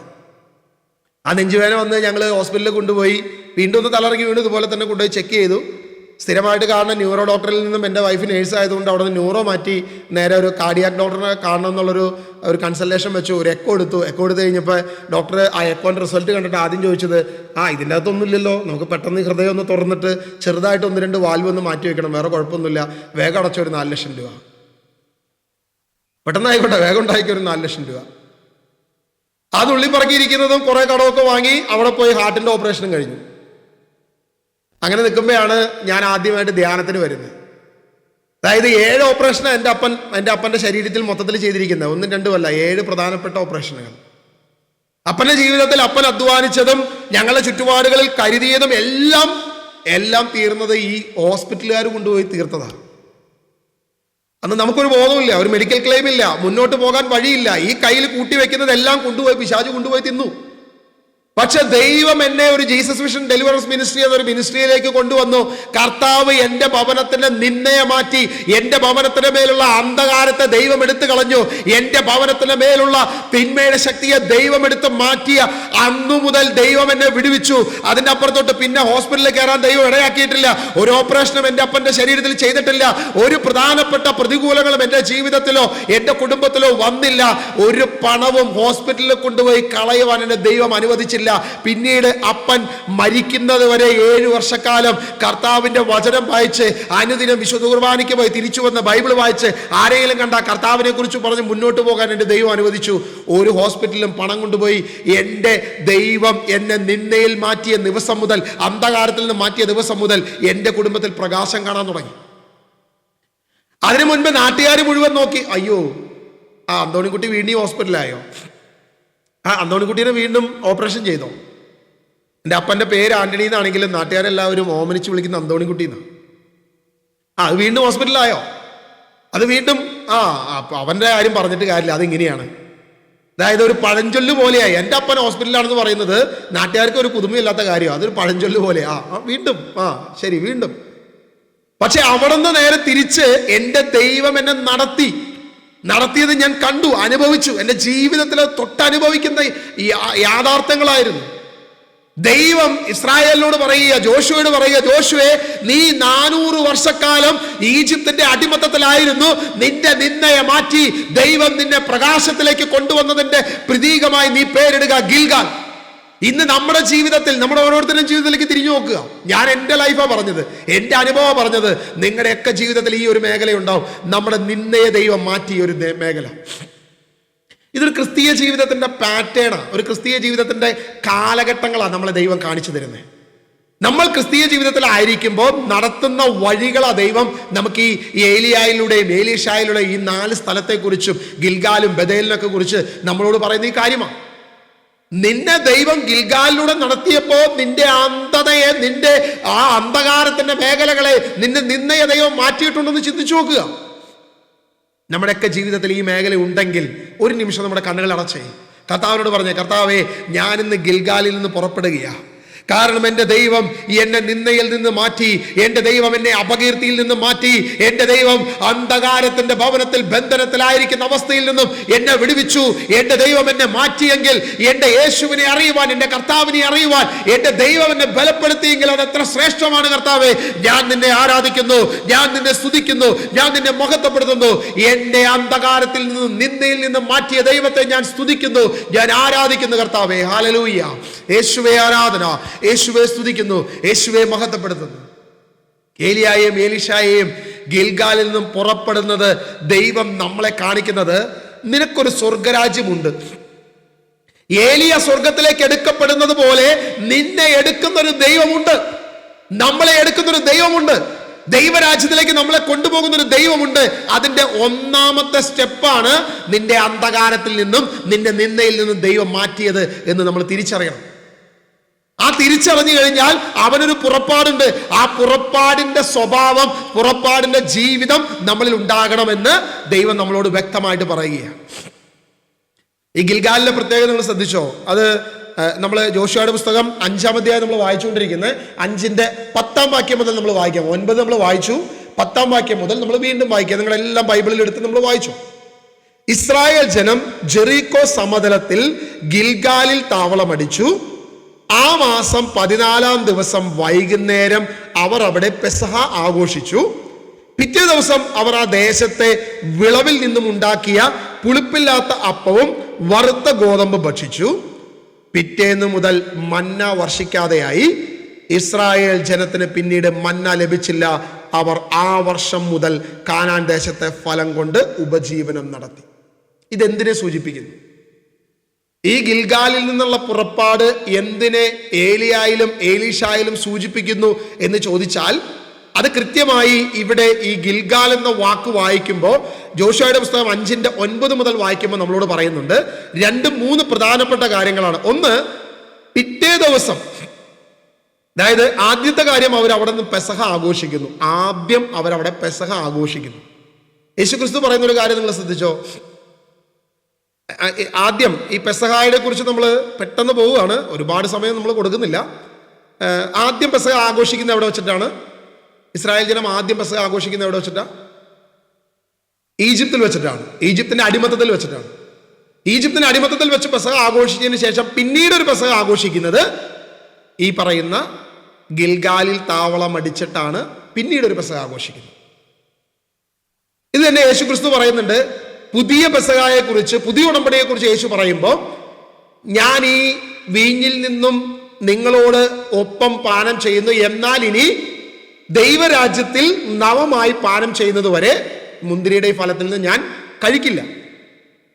സ്വർഗരാജ്യത്തിലെത്തി ദൈവപിതാവിനോടുകൂടെ കുഞ്ഞാടിന്റെ വിവാഹ വിരുന്നിൽ ഇനി നമ്മളോടൊത്ത് ദൈവത്തിന്, കർത്താവായ യേശു ക്രിസ്തുവിന് ഒരു വിരുന്നുണ്ട്. ആ വിരുന്നിന് നിങ്ങളെ ഒരുക്കുന്നതിനെ കുറിച്ച് പറയുന്ന ഒരു കാലഘട്ടം മുഴുവൻ അവിടെ പറയുകയാണ്. ഇനിയുള്ള പെസഹ എവിടെ വെച്ചിട്ടാണ്? ഇനി ഞാൻ നിങ്ങളുമായുള്ള പെസഹ ഞാൻ അവിടെ വെച്ചിട്ടാണ്, സ്വർഗത്തിൽ വെച്ചിട്ടാണ്. ഇപ്പൊ ഇവിടെയാണ്, പക്ഷെ ഇനിയുള്ള പെസഹ നമുക്ക് അവിടെ വെച്ചിട്ട് നമുക്ക് ഒരുമിച്ച് കൂടാം, സ്വർഗത്തിൽ വെച്ച് നമുക്ക് കൂടാമെന്ന് കർത്താവായ യേശു ക്രിസ്തു പറഞ്ഞിട്ടുണ്ട്. ഒന്ന്. നേരെ തിരിച്ച് നമ്മൾ ഈ പഴയ വിഷയത്തിലേക്ക് കടന്നു വന്നാൽ, അവരെവിടെ വെച്ച് പെസഹ ആഘോഷിച്ചു? അവർ ഈജിപ്തിൽ വെച്ച് പെസഹ ആഘോഷിച്ചു. പിന്നീട് അവരുടെ നിന്നയെ നീക്കി, അവരുടെ അന്ധകാരത്തിൽ അവരെ മാറ്റി ഗിൽഗാലിൽ വന്നപ്പോൾ അവർ വീണ്ടും പെസഹ ആഘോഷിച്ചു. തിരിച്ചു വീണ്ടും അവർ പെസഹയിലേക്ക് കടന്നു വന്നു. ഈ 40 വർഷക്കാലം, ഈ 40 വർഷക്കാലം അവരുടെ ഭക്ഷണം എന്തായിരുന്നു? പെസഹയെ കുറിച്ച് നമ്മൾ മനസ്സിലാക്കുന്നു. ഒന്ന്, ആ പെസഹ നമ്മുടെ ജീവിതത്തിൽ നമുക്ക് കാണിച്ചു തരുന്ന ഒരു മുന്നറിയിപ്പ്, ഒരു പ്രധാനപ്പെട്ട വിഷയം, നിന്റെ നിന്നയെ മാറ്റി ദൈവം നിന്നെ അവിടെ നിന്ന് കൊണ്ടുവന്നു കഴിഞ്ഞാൽ പുതിയ നിയമത്തിൽ നീ കർത്താവിനോട് കൂടെയാണ്, ദൈവത്തോടു കൂടെയാണ് നീ നടക്കേണ്ടതും. നിന്നെ ദൈവം എത്തിക്കാൻ ആഗ്രഹിക്കുന്ന ഒരു ദൈവരാജ്യമുണ്ട്. ദൈവരാജ്യത്തിൽ കുഞ്ഞാടിന്റെ വിവാഹ വിരുന്നിൽ ഒരു പെസഹ നമുക്ക് വേണ്ടി ദൈവം ഒരുക്കുന്നുണ്ട്. അതിനെ നമ്മളെ യോഗ്യനാക്കി മാറ്റുന്ന ഒരു ദൈവത്തെയാണ് നമ്മളെ കാണിക്കുന്നത്. സ്വർഗരാജ്യത്തിൽ കുഞ്ഞാടിനോടൊപ്പമുള്ള ഒരു വിരുന്ന് ഒരുക്കുവാൻ ദൈവം നമ്മെ ഒരുക്കുന്നതിനെ കുറിച്ചാണ് നമ്മളവിടെ കാണിക്കുന്നത്. സ്വർഗത്തിലേക്ക് ഏലിയായെ കൊണ്ടുപോകുന്നതിന് മുൻപ് ഗിൽഗാലിൽ നിന്നുള്ള പുറപ്പാടിനെ കാണിച്ചു തരുന്നത് ഈ ഒരു വിഷയമാണ്. 1. 2, നമ്മൾ അതിന്റെ 11 വാക്യം വായിച്ചേ. 11, പിറ്റേ ദിവസം അവർ ആ ദേശത്തെ വിളവിൽ നിന്നും ഉണ്ടാക്കിയ പുളിപ്പില്ലാത്ത അപ്പം വറുത്ത ഗോതമ്പും ഭക്ഷിച്ചു. പിറ്റേന്ന് മുതൽ മന്ന പൊഴിയാതെയായി എന്ന് നമ്മൾ വചനത്തിൽ വ്യക്തമായിട്ട് കാണുന്നു. പിറ്റേന്ന് മുതൽ മന്ന പൊഴിയാതെയായി. ഹല്ലേലൂയ, യേശുവേ ആരാധന. ശ്രദ്ധിക്കണേ, 40 വർഷക്കാലം മന്ന കൊടുത്തു. 40 വർഷക്കാലം മന്ന അവർ ഭക്ഷിച്ചു. അവർക്ക് ഒരു പ്രശ്നം ഉണ്ടായിരുന്നില്ല. ആ മന്നായിലൂടെ അവർ മുന്നോട്ട് പോയി. പക്ഷേ 40 വർഷത്തിന് ശേഷം ദൈവം എന്ത് ചെയ്തു? മന്ന പൊഴിക്കുന്നത് നിർത്തി. കാരണം ഇനി മന്ന അവർക്ക് ആവശ്യമില്ല. അവരെ മന്നയല്ല നടത്തേണ്ടത്, പകരം ഇസ്രായേൽ ജനത്തിന് അവിടെ ഉണ്ടായിരുന്ന സ്ഥലത്തെ പുളിപ്പില്ലാത്ത അപ്പവും വറുത്ത ഗോതമ്പ് കൊണ്ട് അവർ ഭക്ഷിച്ചു. ഇതെന്തിനെ പ്രതിനിധീകരിക്കുന്നു എന്ന് ചോദിച്ചാൽ, പുതിയ നിയമസഭയെ സംബന്ധിച്ചിടത്തോളം പുതിയ നിയമത്തിലേക്ക് നമ്മൾ കടന്നു വരുന്നപ്പോൾ യേശുവിന്റെ കാൽവരി ക്രൂശിൽ അവന്റെ ശരീരരക്തങ്ങൾ നമുക്ക് വേണ്ടി ബലിയർപ്പിച്ചു. ഇനിയുള്ള എല്ലാ കാലവും, നീ ഭൂമിയിലായിരിക്കുന്ന കാലം മുഴുവൻ ക്രിസ്തുവിന്റെ ശരീരവും യേശുവിന്റെ രക്തവും നമുക്ക് വേണ്ടി ഒഴുക്കുന്ന അവന്റെ അന്ത്യ കൂദാശയിൽ, അന്ത്യ അത്താഴത്തിൽ നമുക്ക് വേണ്ടി ഇതാണ് എന്റെ ശരീരം, ഇതാണ് എന്റെ രക്തം, നിങ്ങൾക്ക് ദൈവരാജ്യത്തിലേക്ക് എത്തേണ്ടതിന്, നിത്യജീവൻ പ്രാപിക്കേണ്ടതിന് ഒഴുക്കപ്പെടുന്ന എന്റെ രക്തവും എന്റെ ശരീരവുമാണെന്ന് പറഞ്ഞ് പുതിയ ഉടമ്പടിയെ സ്ഥാപിക്കുമ്പോൾ ദൈവം നൽകിയ ആ ക്രിസ്തുവിന്റെ ശരീരത്തെയും രക്തത്തെയും സൂചിപ്പിക്കുന്നു. എന്നാൽ സ്വർഗരാജ്യത്തിൽ എത്തുമ്പോൾ നമുക്കതിന്റെ ആവശ്യമില്ല. നിന്നെ സ്വർഗരാജ്യത്തിലേക്ക് എത്തിക്കാൻ വേണ്ടിയാണ് ദൈവം അത് ചെയ്തത്. അതുകൊണ്ടാണ് കർത്താവ് നമ്മുടെ മുമ്പിൽ അത് കാണിച്ചു തരുന്നത്. ആ ഗിൽഗാലിൽ എത്തിക്കഴിയുമ്പോൾ പിന്നെ മന്നയില്ല, മന്ന പൊഴിയുന്നത് അവിടെ നിന്നു. വിശുദ്ധ കുർബാനയുടെ പ്രതീകമായ, അന്ത്യത്താഴത്തിന്റെ പ്രതീകമായ ആ മന്ന അവിടെ അവസാനിച്ചു. കാരണം ദൈവം അവരെ നടത്തുന്ന അടുത്ത സ്ഥലത്തേക്ക് അവരെത്തിക്കഴിഞ്ഞു എന്ന് കൃത്യമായിട്ട് നമുക്കറിയാൻ പറ്റും. 3-ാമത്തെ കാര്യം, പിറ്റേന്ന് മുതൽ മന്ന വർഷിക്കാതെയായി ഇസ്രായേൽ ജനത്തിന് പിന്നീട് മന്ന ലഭിച്ചില്ല. ആ വർഷം വരെ കാനാൻ ദേശത്തെ ഫലങ്ങൾ കൊണ്ട് അവർ ഉപജീവനം നടത്തി. അതിനുശേഷം 40 വർഷക്കാലം പരിച്ഛേദനം നടത്താത്തവരുടെ പരിച്ഛേദനവും നടക്കുന്നുണ്ട്. ഈ 3 പ്രധാനപ്പെട്ട വിഷയങ്ങൾ ഈ ഗിൽഗാലിൽ വെച്ച് നടക്കുന്നത് നമുക്ക് കാണാൻ പറ്റും. എന്തൊക്കെയാണ്? 1, ദൈവത്തിൻ്റെ ആ നടത്തിപ്പിനെ കുറിച്ച് നമ്മൾ കാണുമ്പോൾ വളരെ പ്രധാനമായിട്ട് ദൈവം അവിടെ നിന്ന് അപകീർത്തിയിൽ നിന്ന് നീക്കി ദൈവം നമ്മളോട് കാണുന്ന പെസഹ ആചരിക്കാൻ പറഞ്ഞ കാര്യം, സ്വർഗീയ പെസഹയെ കുറിച്ച് നമ്മെ സൂചിപ്പിക്കുന്ന കാര്യം നമുക്കവിടെ കാണാൻ പറ്റും. 2, മന്നായെ ദൈവം നമുക്ക് നൽകുന്ന മേഖലയെക്കുറിച്ച്, തൻ്റെ ശരീരരക്തങ്ങളുടെ ആ പ്രതീകമാകുന്ന കാര്യങ്ങളെക്കുറിച്ചും, എന്നാൽ ദൈവരാജ്യത്തിൽ എത്തുമ്പോൾ അതിന് ആവശ്യമില്ലാത്തതിനെ കുറിച്ച് നമുക്ക് കാണാൻ പറ്റും. 3, ആ പരിച്ഛേദനത്തെക്കുറിച്ച് നമുക്ക് കാണാൻ പറ്റും. ഈ 3 കാര്യങ്ങളുടെ സൂചനയാണ് ഇവിടെ ഏലീശായോടും ഗിൽഗാലിൽ നിന്നുള്ള പുറപ്പാടിനെ സൂചിപ്പിക്കുന്നത്. നമ്മൾ രാജാക്കന്മാരുടെ പുസ്തകം നമ്മൾ വായിച്ചുകൊണ്ടിരിക്കുകയാണ്. 2 രാജാക്കന്മാർ, അതിൻ്റെ 2-ാം അധ്യായം, അതിൻ്റെ 3-ാം വാക്യം നമ്മൾ വീണ്ടും എടുക്കുക. 3-ാം വാക്യത്തിലേക്ക് നമ്മൾ കടന്നു, 2-ാം വാക്യത്തിലേക്ക് കടന്നു വരിക. 1-ാം വാക്യം നമ്മൾ ഗിൽഗാൽ വായിച്ചു, 2-ാം വാക്യത്തിലേക്ക് നമ്മൾ കടന്നു വരിക. ഏലിയ ഏലീശായോട് പറഞ്ഞു, ദയവായി ഇവിടെ നിൽക്കുക, കർത്താവ് എന്നെ ബഥേൽ വരെ അയച്ചിരിക്കുന്നു. എന്നാൽ എലീശ പറഞ്ഞു, കർത്താവിനെയും അങ്ങയെയും സാക്ഷിയാക്കി ഞാൻ പറയുന്നു, ഞാൻ അങ്ങയെ വിട്ടുമാറില്ല. അങ്ങനെ അവർ ബഥേലിലേക്ക് പോയി. ഗിൽഗാലിൽ നിന്നും നീ എവിടേക്ക് പോകണമെന്ന കർത്താവ് നമ്മളോട് പറയുന്നത്. ഗിൽഗാലിൽ നിന്നും നീ എവിടേക്ക് പോകണം, നീ എവിടെ ആയിരിക്കണം. ദൈവം നമ്മളെ ഒരു സ്റ്റെപ്പ് കയറ്റി കഴിഞ്ഞാൽ, നിന്റെ നിന്ദയെ മാറ്റിയാൽ, നിന്റെ അപകീർത്തിയെ മാറ്റിയാൽ, 40 വർഷക്കാലമാകുന്ന മരുഭൂമിവാസം നീ ഭൂമിയിലായിരിക്കുമ്പോൾ ദൈവം നിന്നെ നടത്തുന്ന മേഖലകളുണ്ട്. ദൈവത്തിന്റെ പരിശുദ്ധാത്മാവ് മന്നയെ തന്ന് എല്ലാ മേഖലകളിലൂടെയും നിന്നെ നടത്തി, ദൈവം നടത്തി കഴിഞ്ഞാൽ ദൈവം നിന്നെ ബഥേലാക്കി മാറ്റുകയാണ്. ദൈവം നിന്നെ ദൈവഭവനമാക്കി മാറ്റുകയാണ്. ഇന്നലെ വരെ നീ ദൈവഭവനമല്ല, നീ അന്ധകാരമാണ്, നിന്ദയാണ്, ഇരുട്ടിന്റെ ഭവനമാണ്. പക്ഷേ ദൈവം ഇന്ന് നിന്റെ നിന്ദയെ മാറ്റി അടുത്ത സ്റ്റെപ്പിലേക്ക് നിന്നെ കയറ്റുമ്പോൾ നീയാണ് ബഥേല്, നീയാണ് ദൈവഭവനം. ഇന്ന് നിന്റെ ഭവനം ദൈവഭവനം എന്നറിയപ്പെടും. നിന്റെ ശരീരം ദൈവത്തിന്റെ ആലയം എന്നറിയപ്പെടും. അപ്പോസ്തലനായ പൗലോസിലൂടെ ദൈവത്തിന്റെ പരിശുദ്ധാത്മാവ് നമ്മളോട് പറയുകയാണ്, നിന്റെ ശരീരം ദൈവത്തിന്റെ ആലയമാണ്. ദൈവാത്മാവ് നമ്മളോട് പറയുന്നത് നിന്റെ ശരീരം ദൈവത്തിന്റെ ആലയമാണ്. അപ്പോ ദൈവത്തിന്റെ ആത്മാവ് വസിക്കുന്ന ആലയമായി മാറണം, ദൈവഭവനമായി മാറണം.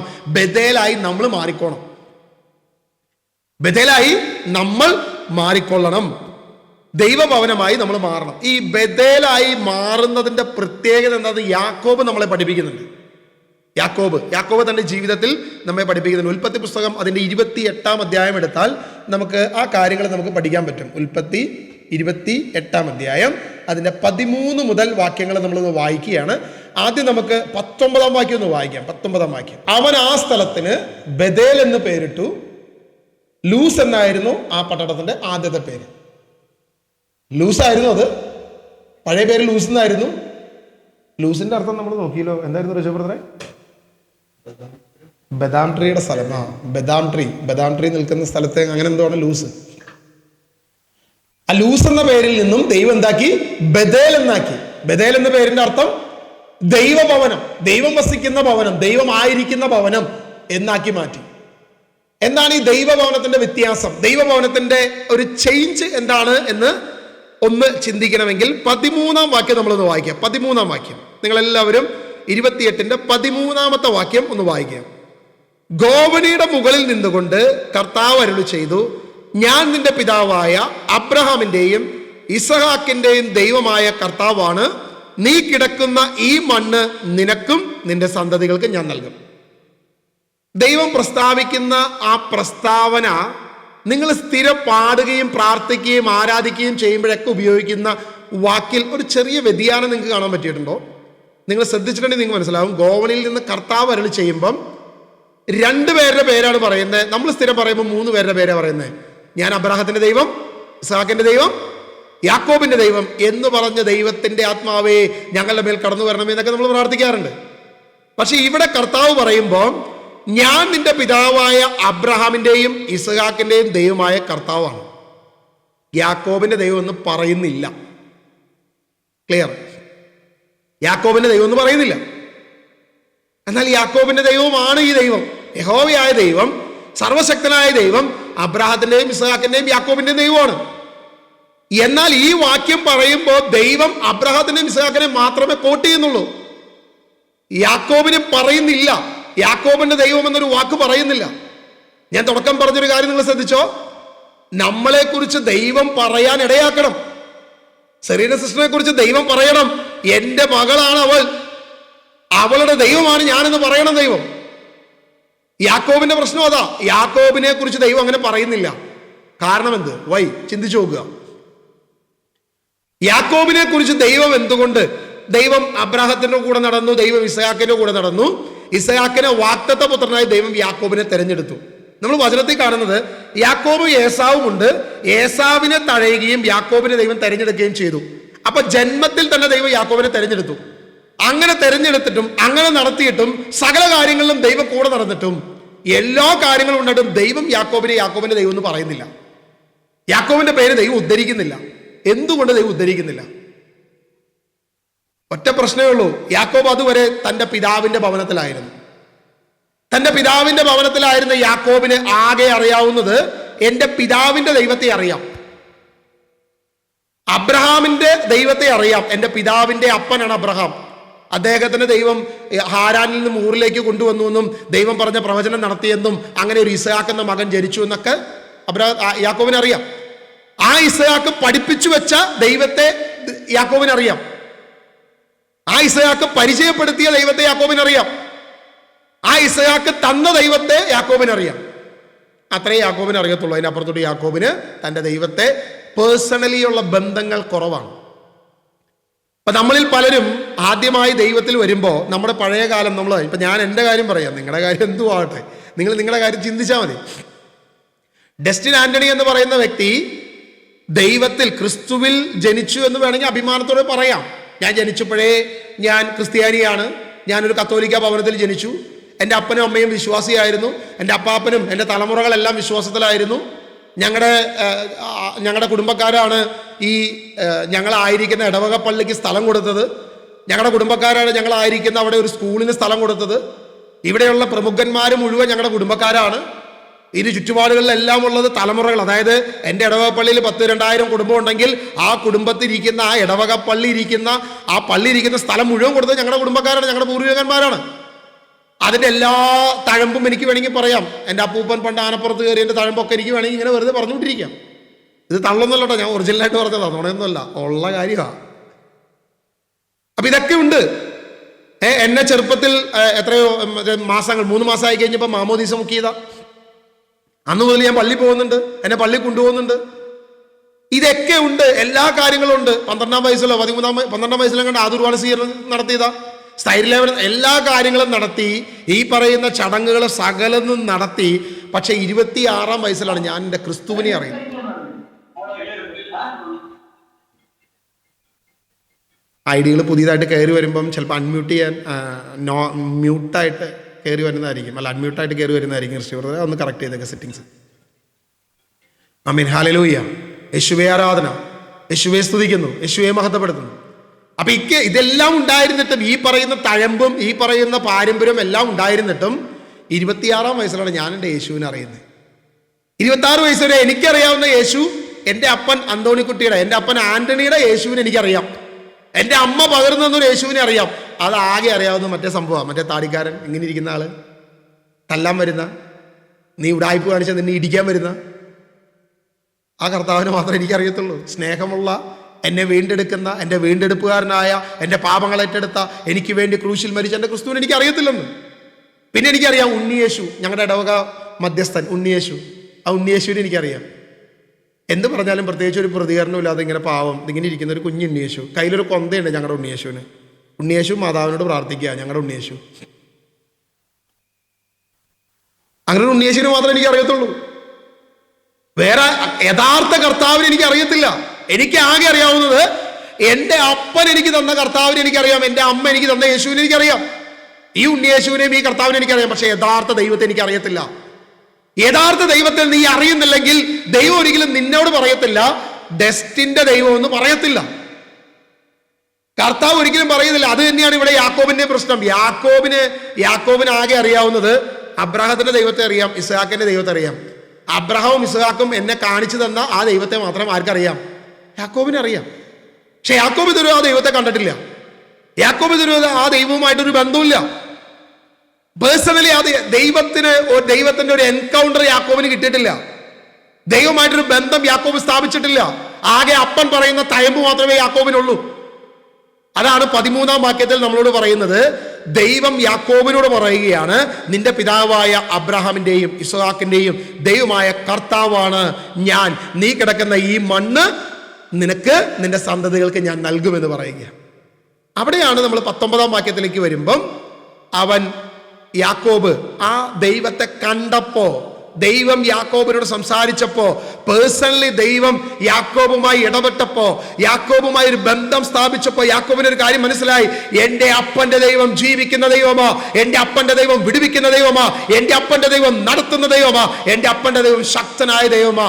മറ്റു ചുറ്റുപാടുകളിൽ കാണുന്ന വിഗ്രഹങ്ങളെ പോലെയല്ല, ആ വിഗ്രഹങ്ങളിലുള്ള ദൈവത്തെ പോലെയല്ല, എൻ്റെ ദൈവം സർവശക്തനായ ദൈവമാണെന്ന് യാക്കോബിന് പേഴ്സണലി മനസ്സിലായി. അവിടെ യാക്കോബ് വെക്കുന്ന ഒരു ക്ലോസ് നിങ്ങൾ ശ്രദ്ധിച്ചേ. 19-ാം വാക്യം മുതൽ എത്രാം വാക്യമായിരുന്നു? 20 വായിച്ച്. അത് കഴിഞ്ഞ് യാക്കോബ് ഒരു പ്രതിജ്ഞ ചെയ്തു. ദൈവമായ കർത്താവ് എൻ്റെ കൂടെ ഉണ്ടായിരിക്കുകയും ഈ യാത്രയിൽ എന്നെ സംരക്ഷിക്കുകയും എനിക്ക് ഉണ്ണാനും ഉടുക്കാനും തരികയും എൻ്റെ പിതാവിൻ്റെ വീട്ടിലേക്ക് സമാധാനത്തോടെ ഞാൻ തിരിച്ചെത്തുകയും ചെയ്താൽ കർത്താവായിരിക്കും എൻ്റെ ദൈവം. യാക്കോബ് ഒരു പ്രതിജ്ഞ എടുക്കുക. ഈ ദൈവമായിരിക്കും എൻ്റെ ദൈവം. എന്നെ നടത്തിയാൽ, എൻ്റെ സകല കാര്യങ്ങൾ നീ ഏറ്റെടുത്താൽ, എൻ്റെ മേഖലകൾ നീ ഏറ്റെടുത്താൽ, ഇനി ഒരു ദൈവം എനിക്കില്ല, വേറൊരു ദൈവം എനിക്കില്ല. ഈ ദൈവമായിരിക്കും എൻ്റെ ദൈവം എന്ന് യാക്കോബ് എടുത്തു പറയുക. ഒരു കോംപ്രമൈസും ഇല്ലാതെ ഒരു പ്രതിജ്ഞ ചെയ്യുക. ഇന്ന് എത്ര പേര് ഈ പ്രതിജ്ഞ ചെയ്യുന്നുണ്ട്? ദൈവമേ, എന്നെ ഗിൽഗാലിൽ നിന്നും നടത്തി, എൻ്റെ നിന്നയിൽ നിന്നും എന്നെ നീക്കി, എൻ്റെ അന്ധകാരത്തിൽ എന്നെ മാറ്റി, എന്നെ ദൈവഭവനമാക്കി മാറ്റി, ദൈവത്തിൻ്റെ പരിശുദ്ധാത്മാവിനെ എന്നെ നൽകി, ബദേൽ അനുഭവം എനിക്ക് നൽകി, ഒരു ബദേലാക്കി എന്നെ ദൈവം മാറ്റിയിട്ടുണ്ടെങ്കിൽ ഇന്ന് എൻ്റെ ദൈവമാണ്, സർവശക്തനായ യേശുവാണ് എൻ്റെ ദൈവം, മറ്റാരുമല്ല എൻ്റെ ദൈവം. എന്റെ സകല കാര്യങ്ങളുടെയും മധ്യസ്ഥൻ, എന്റെ സകല കാര്യങ്ങളുടെയും ഏക ആശ്രയം എന്റെ ദൈവമാണ്. ഞാനിതൊരു പ്രതിജ്ഞ ചെയ്യുക. ആവശ്യത്തിന് പാമ്പിന്റെ പ്രശ്നം വരുമ്പോൾ ഞാൻ പുണ്യാലിന്റെ അടുത്തിട്ടല്ല പോകുന്ന, എന്റെ കർത്താവിന്റെ മുമ്പിൽ പോകും. ഏത് പ്രതികൂലം വന്നാലും, ഏത് രോഗം വന്നാലും, പ്രശ്നം വന്നാലും, ഏത് ഭക്ഷണമില്ലാതെ, സമാധാനമില്ലാതെ, സന്തോഷമില്ലാതെ, ഏതവസ്ഥയിലായിരുന്നാലും എൻ്റെ കർത്താവ് തന്നെയായിരിക്കും എൻ്റെ ദൈവം. മറ്റൊന്നിലും ഞാൻ ആശ്രയം വെക്കത്തില്ല. എൻ്റെ യേശുവിൻ്റെ മുമ്പിൽ ഞാൻ വരുമെന്ന് പ്രതിജ്ഞ വെക്കണം. നീ മറ്റൊന്നിലേക്കും പോകാൻ പാടില്ല. നിന്റെ പ്രതിജ്ഞ ദൈവഭവനത്തിൽ ദൈവത്തോടായിരിക്കണം. കാരണം ഒരു എൻകൗണ്ടർ യാക്കോബിന് ലഭിച്ചതുപോലെ നമുക്ക് കർത്താവ് തരണം. ഗിൽഗാലിൽ നിന്ന് പോകുമ്പോൾ ഒരു എൻകൗണ്ടർ നമുക്കുണ്ടാകണം. ദൈവമായിട്ടൊരു പേഴ്സണൽ അനുഭവം ഉണ്ടാകണം. ദൈവിക അനുഭവം നമ്മുടെ മേൽ കടന്നു വരണം. ദൈവത്തിന്റെ പരിശുദ്ധാത്മാവ് നമ്മൾ നടത്തണം. അപ്പോൾ മത്തായി 8:11 പറഞ്ഞ കാര്യങ്ങൾ കർത്താവ് നമ്മളോട് പറയും. മത്തായി 8:11 ദൈവത്തിന്റെ ആത്മാവ് പറഞ്ഞ അതേ വിഷയം നമ്മളോട് കർത്താവ് പറയുമെന്നാ പറയുന്നത്. ഹല്ലേലൂയ. യേശുവേ ആരാധന, യേശുവേ ആരാധന. 8:11 പറയുന്നു, വീണ്ടും ഞാൻ നിങ്ങളോട് പറയുന്നു, കിഴക്ക് നിന്നും പടിഞ്ഞാറ് നിന്നും നിരവധി ആളുകൾ വന്ന് അബ്രാഹത്തിനോടും ഇസഹാക്കിനോടും യാക്കോബിനോടും കൂടെ സ്വർഗരാജ്യത്തിൽ വിരുന്നിരിക്കും. കാരണം ഞാൻ അബ്രാഹത്തിന്റെ ദൈവം, ഞാൻ ഇസഹാക്കിന്റെ ദൈവം, ഞാൻ യാക്കോബിന്റെ ദൈവം. അബ്രാഹാം ജീവിച്ചിരിക്കുന്നു, ഇസഹാക്ക് ജീവിച്ചിരിക്കുന്നു, യാക്കോബ് ജീവിച്ചിരിക്കുന്നു. അവരെല്ലാം സ്വർഗരാജ്യത്തിലുണ്ട്. അവരുടെ ദൈവമാണ് ഞാനെന്ന് ദൈവത്തിന്റെ ദൂതന്മാരുടെ മുൻപിൽ നമ്മളെക്കുറിച്ചും ദൈവം പറയും. അബ്രാഹത്തിനെ കുറിച്ച് പറഞ്ഞതുപോലെ, ഇസഹാക്കിനെ കുറിച്ച്, യാക്കോബിനെ കുറിച്ച് പറഞ്ഞ പോലെ ദൈവം നമ്മെക്കുറിച്ച് പറയും. ദൈവം നമ്മളോട് പറയുന്നു. ദൈവം ദൂതന്മാരുടെ മുമ്പിൽ നമ്മെ ഏറ്റു പറയുന്നു. സ്വർഗത്തിലെ ദൂതന്മാരുടെ മുമ്പിൽ നമ്മളെ ഏറ്റു പറയുമ്പോൾ, അങ്ങനെ ഏറ്റു പറയണമെങ്കിൽ ദൈവഭവനമായി നമ്മൾ വാഴണം. ദൈവമായിട്ടൊരു പേഴ്സണൽ റിലേഷൻഷിപ്പ് നമുക്കുണ്ടാകണം.